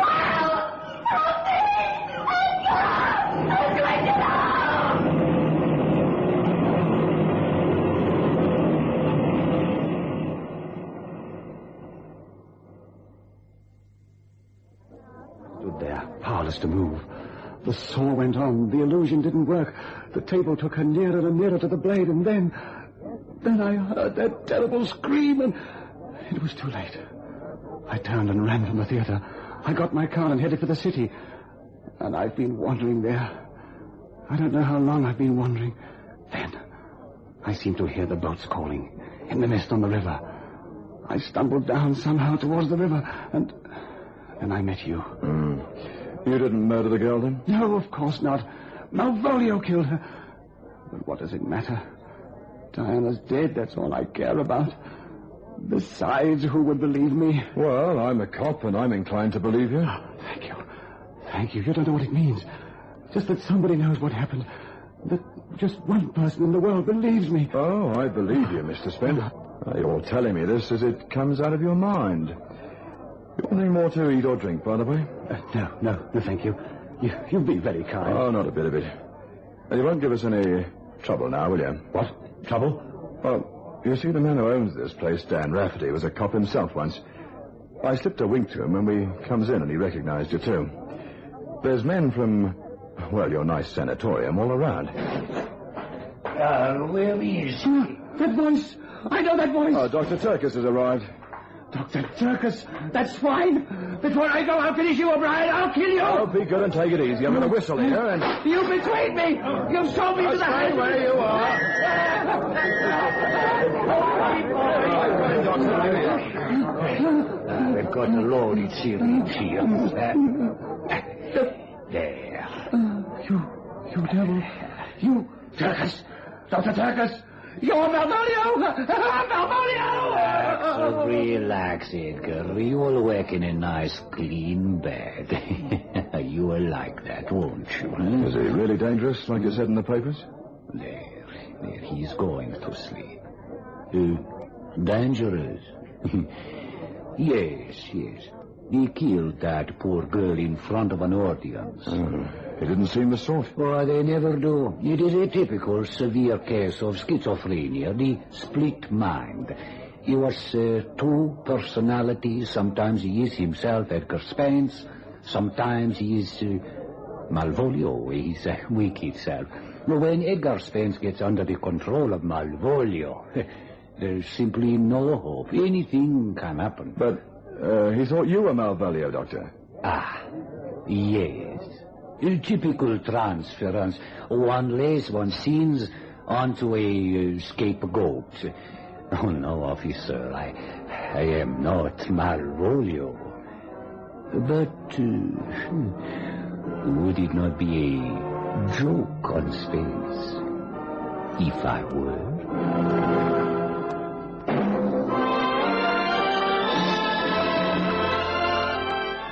Move in world class. Get the taste of new smooth State Express 3.5s today. We promise you, it's the smoothest cigarette you can get.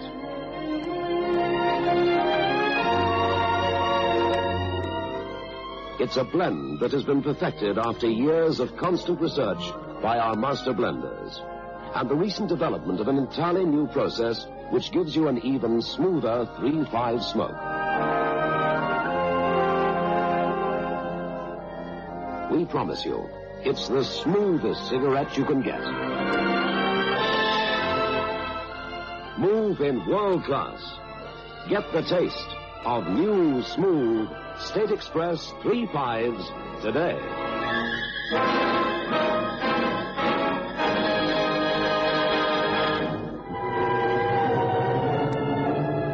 The manufacturers of State Express 3.5s Filter King cigarettes invite you to listen next Saturday at 9 o'clock when they will again present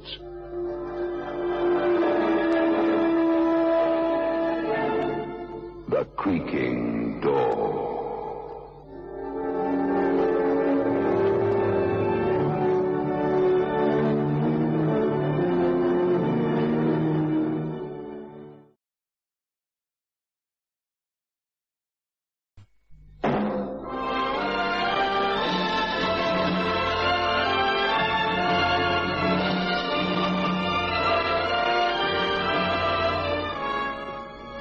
I have flown. I have sailed. I have moved about this world of ours, and ever in search of the finest of its kind, we bring you the tops in spine chillers.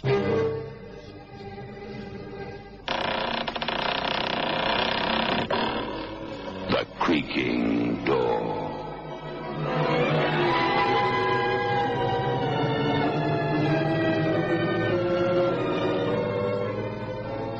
The manufacturers of State Express 3.5s Filter King cigarettes take pleasure in presenting The Creaking Door.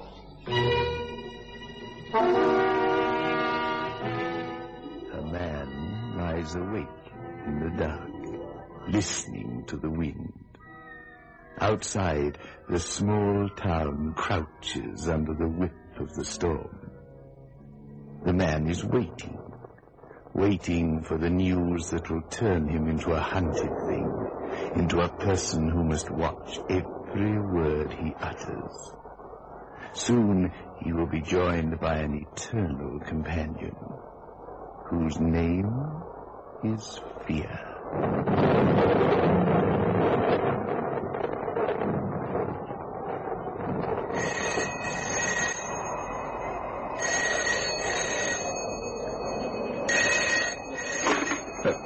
Lucian, is that you? Dave, I've done it.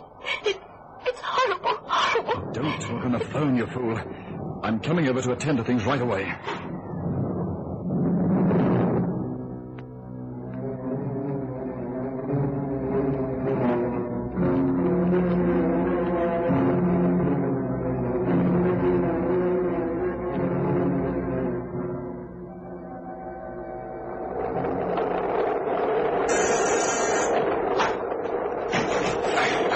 Storm outside. Where is he, Lucy? In the bedroom.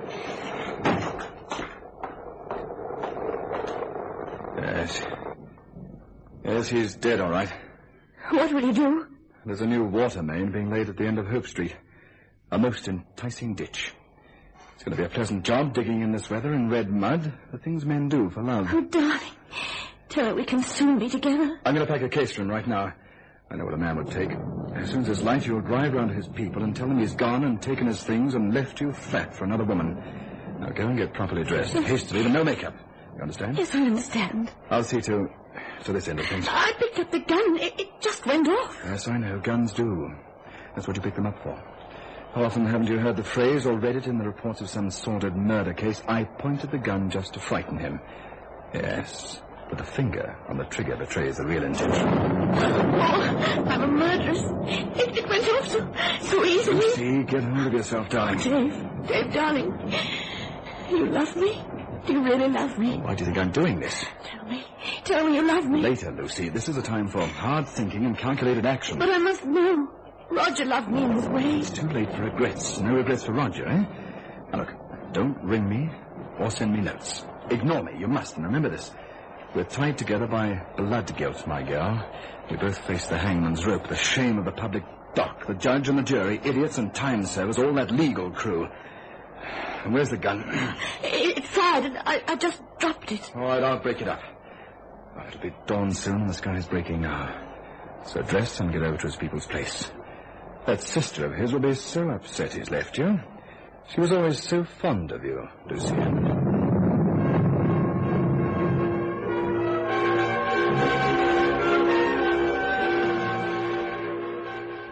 My dear Lucian, you asked for it. You really did. That's a horrible thing to say. Yes, but I am saying it. My dear sister-in-law, you may have meant nothing at all by it. By what exactly? Well, by your silly flirtations.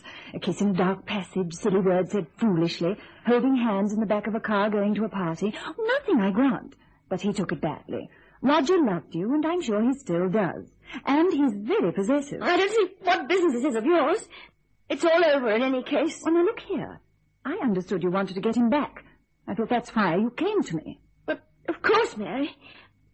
But I think there's someone else. Oh, fiddlesticks. I know my brother.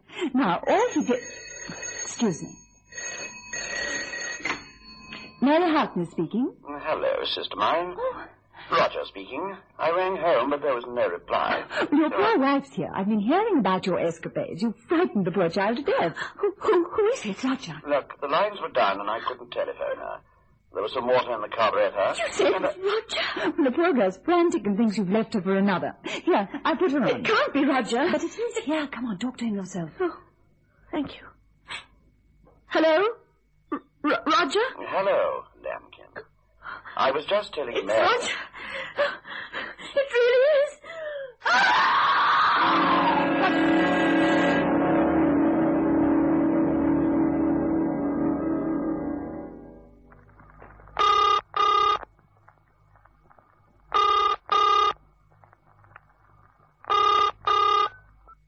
Hello, Galloway here. Dave, I had to ring you. Oh, you little fool, what did I tell you? Oh, no, please be kind to me. Well, what is it? The most dreadful thing. Police? Not yet already, surely. I wish it was. No, Roger telephoned me at Mary's place. Roger telephoned you? You're going out of your mind. Mary talked to him, too. Look, where Roger is, there are no telephones. Now, take a bus to Centre Square. I'll be waiting in my car with the engine running. Don't dress like a Paris model, please. Just wear an old raincoat and no makeup. Now, try to look as unlike a bird of paradise as you can and as much like an ordinary housewife as you can, right?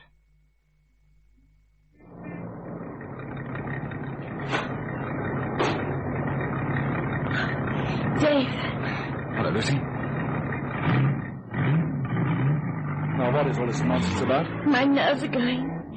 Dave, I spoke to Roger on the telephone. Oh, Lucy, somebody impersonating Roger. No. Look, Dave, who would have known but Roger himself? Who would have known to telephone Mary, his sister? Who else would have known that Roger had stayed away all night? Who? And I know you don't love me. I'll be punished. Please. And that isn't the worst. It's knowing he's there somewhere, just out of sight or touch, laughing at his story. Please, Lucy, quiet. You don't love me. You never did. But, darling, please, I don't think I'm living under a terrible strain, too. I've been trying so hard not to love you, so that if anyone said your name, my pulse wouldn't beat any faster. Until we can be together, always. It doesn't matter much now. But when we get out of the traffic, we can stop and talk, right? Now, Lucian, you must try to understand. If things happen as you say they did, well, I can't explain it. Unless it's a fact that if a person dies, suddenly, that is, well, the personality fades, but does not die itself instantly. Take me home, please, Dave. You know I can't, Lucy. I can't walk. Then take me to the police. I can talk there. I can cleanse my conscience. I didn't think I had one. My poor girl. You're under quite a strain, aren't you? But just think of Sergeant Thompson, the desk sergeant down at the station. A sympathetic man. And so is Chief Inspector Mullins. But they are the two figures at the portals where the crowd file in to watch the show, you know, where the judges sit and the jury lick their lips eager to hand down their verdict. Thumbs down, let them die. Lucien, I'll take you home now. I'll drop you at the corner. After all, am your husband's friend.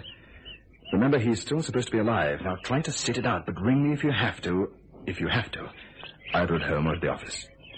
After all, come to think of it, if your husband had left you, you'd go to a male friend for advice, wouldn't you? That's natural enough. You still love me. You don't know how much that means. Oh, just keep a grip on yourself. We'll meet again somewhere, right? Then this nightmare will be over. I'd better take you home now, I suppose.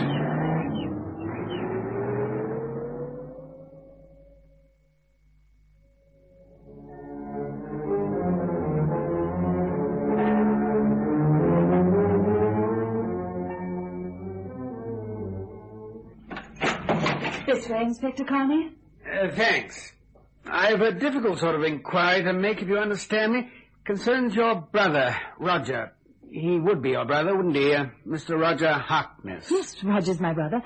What's he been doing? Where is he, miss? Well, I don't know. He had a small misunderstanding with his wife. Ah, the so beautiful Lucienne. Oh, that's right. Do you know her? I know everybody. But where is Roger? I wish I knew. Worrying, isn't it? It worries you and it worries me. Yes, very worrying. But what on earth has he done? Made himself conspicuous, miss. Conspicuous, that is, by his absence, if you understand me.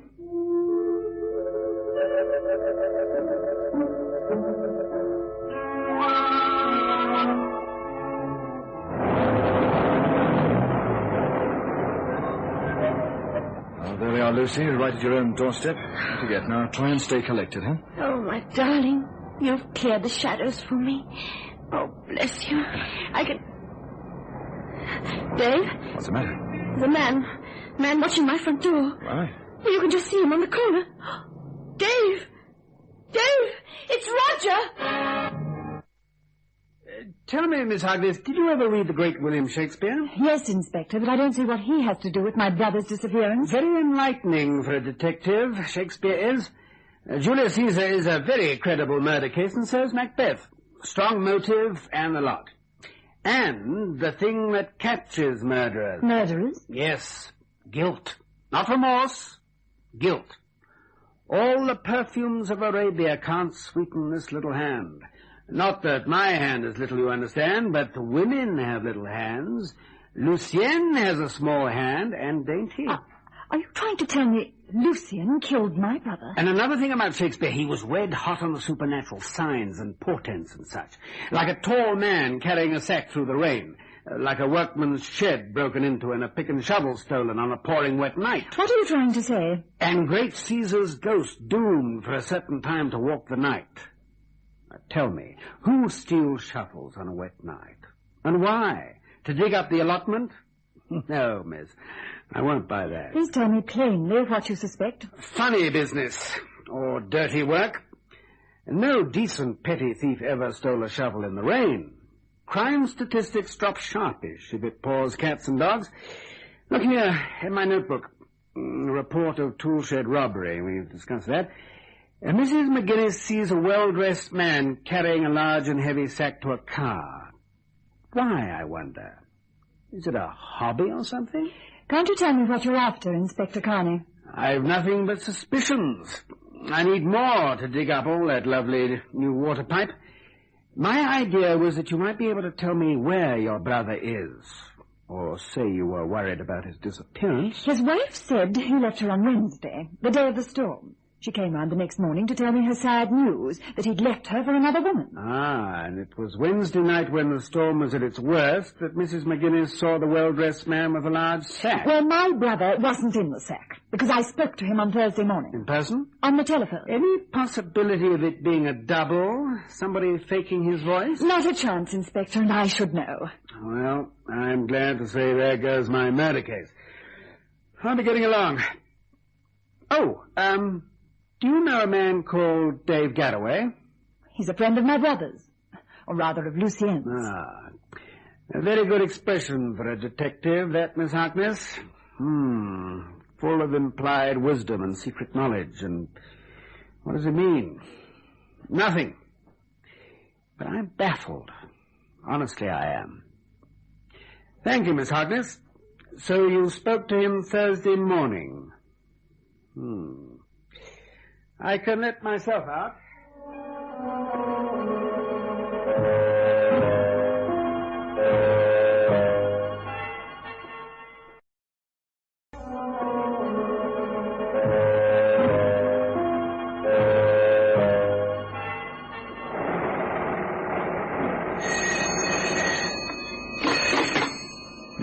Export department? Dave, I must see you. That's impossible, Lucy. I must. He's here. Listen, the big boy is here, the general manager. No, madam, I'm sorry. That bottle is out of stock. He's Sorry. standing on the corner, Dave. He's wearing his old raincoat. His hat's on the back of his head. You mean... I mean Roger. I'm watching him. He's leaning on the lamppost. Look, I'm coming round as soon as I can. Could you be mistaken? No. Oh, but he's gone. What? I took my eye off him for a moment. Poor kid, your nerves are all shot to pieces. What can they do to you? Ghosts, they can't harm you, Lucy. They can drive you mad, can't they? They can kill you that way. I'll be over as soon as I can. I'll bring something to steady your nerves. I can't talk anymore. Galloway? Yes, Mr. Smee? There's a gentleman from the police to see you. From the police? I hope it's all right, Galloway. Why, just something I must have witnessed, sir, I suppose. Where is he, sir? In my office. Now, you'd better see him there. His name is Carney. Inspector Carney. Thank you, sir. Thank you very much, sir.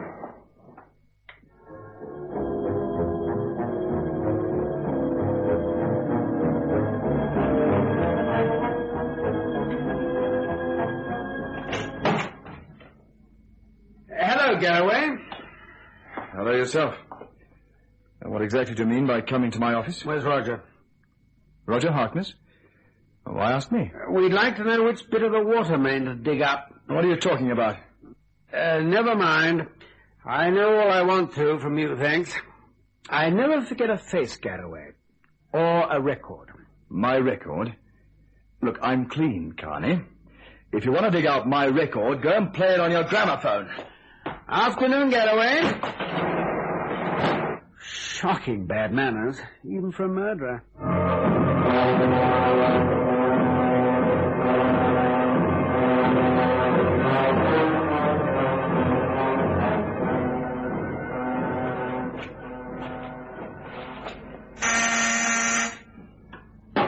Lucy? Dave. Dave, I was going mad. Mad, where were you? Shaking off the police. The police? Just get 2 glasses. Well, we're not dead yet, huh? Where's your car? Dane Street. You walked here? Through Garden Passage and across the court. You saw nobody? Nobody. Look towards the court. What? Don't part the curtains too obviously. All right.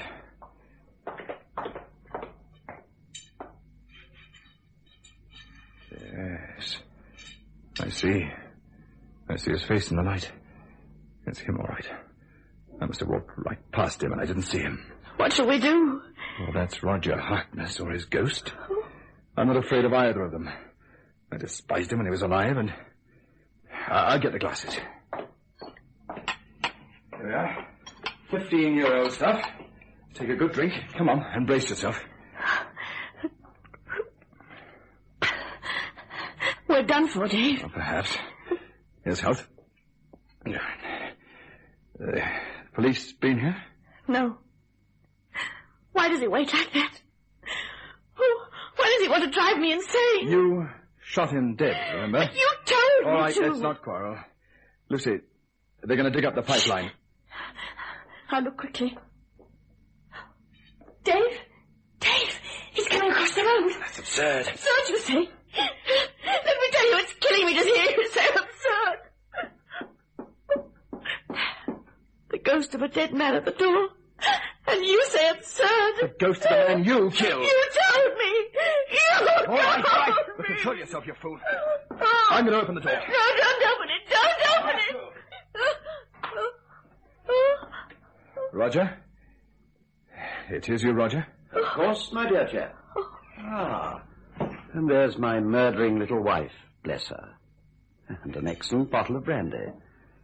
I propose we have a pleasant drink to celebrate my return to the land of the living. It's with no suggestion of irony that I raise my glass to you, Lucienne. Good health, even if you did kill me. What a woman. She's fainted again.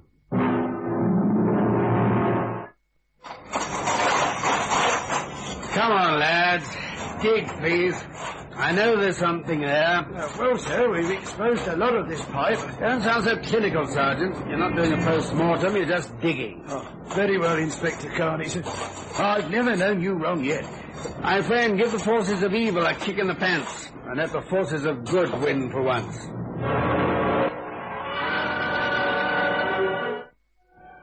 But you aren't dead. You aren't dead. It was blank ammunition. Dave and I were going to split the boodle. My insurance, you know, sweetie. You were for the high jump, my pet. But why? What have I done to you? You bored me beyond extinction. Well, for your information, Dave loves me. Don't you, Dave? Well, Lucian, you know I do. Oh, stop it. Let's level up all round. Dave, Lucienne has a head on her shoulders. Let's not fool with this thing. Lucienne, my dearest, Dave has a lovely wife, name of Carol. Red-headed girl. Very lovely, if you like the touch. Tell me it isn't true, Dave. What is it? Of course it's true. He loves her, and that's all, Lucienne. But the game's up. I know when I'm licked. That's why friend Carney is digging up every inch of the pipes. So I show myself to him, cancel the contract, and quit. Oh, you're cheap and filthy, both of you. Do you hear me? The gun was loaded with blanks. Dave, your lover, my dear, disposed of my unhappy corpse. You devils! Ah, that will be Carney, my friend. On cue as ever. Carney? They've dug up half the plumbing around here. Why didn't you tell me before? Well, I'm not there, am I? It's rather a waste. Open up! This is the police. I know you're in there. Roger, let him in. As you like, Dave. Lucian, darling, Luce, please try to understand. I did love you. I do love you. This swine here, Roger, sold me for his own safety. I saw the opportunity for us to be together, darling, legally. Legally? With your red-headed wife? Come in, Inspector. You going to arrest me? No. He's come to arrest me. Come on, Galloway. I hope you'll come quietly, for I'm tired out. What do you want? For the murder of the little lady found dead in that cruel grave in the clay. The red-headed pretty girl. I want you, Galloway, for the murder of your wife.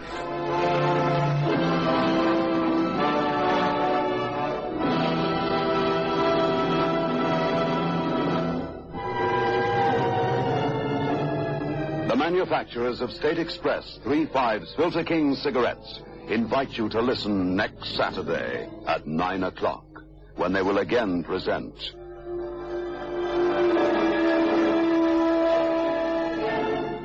The Creaking Door.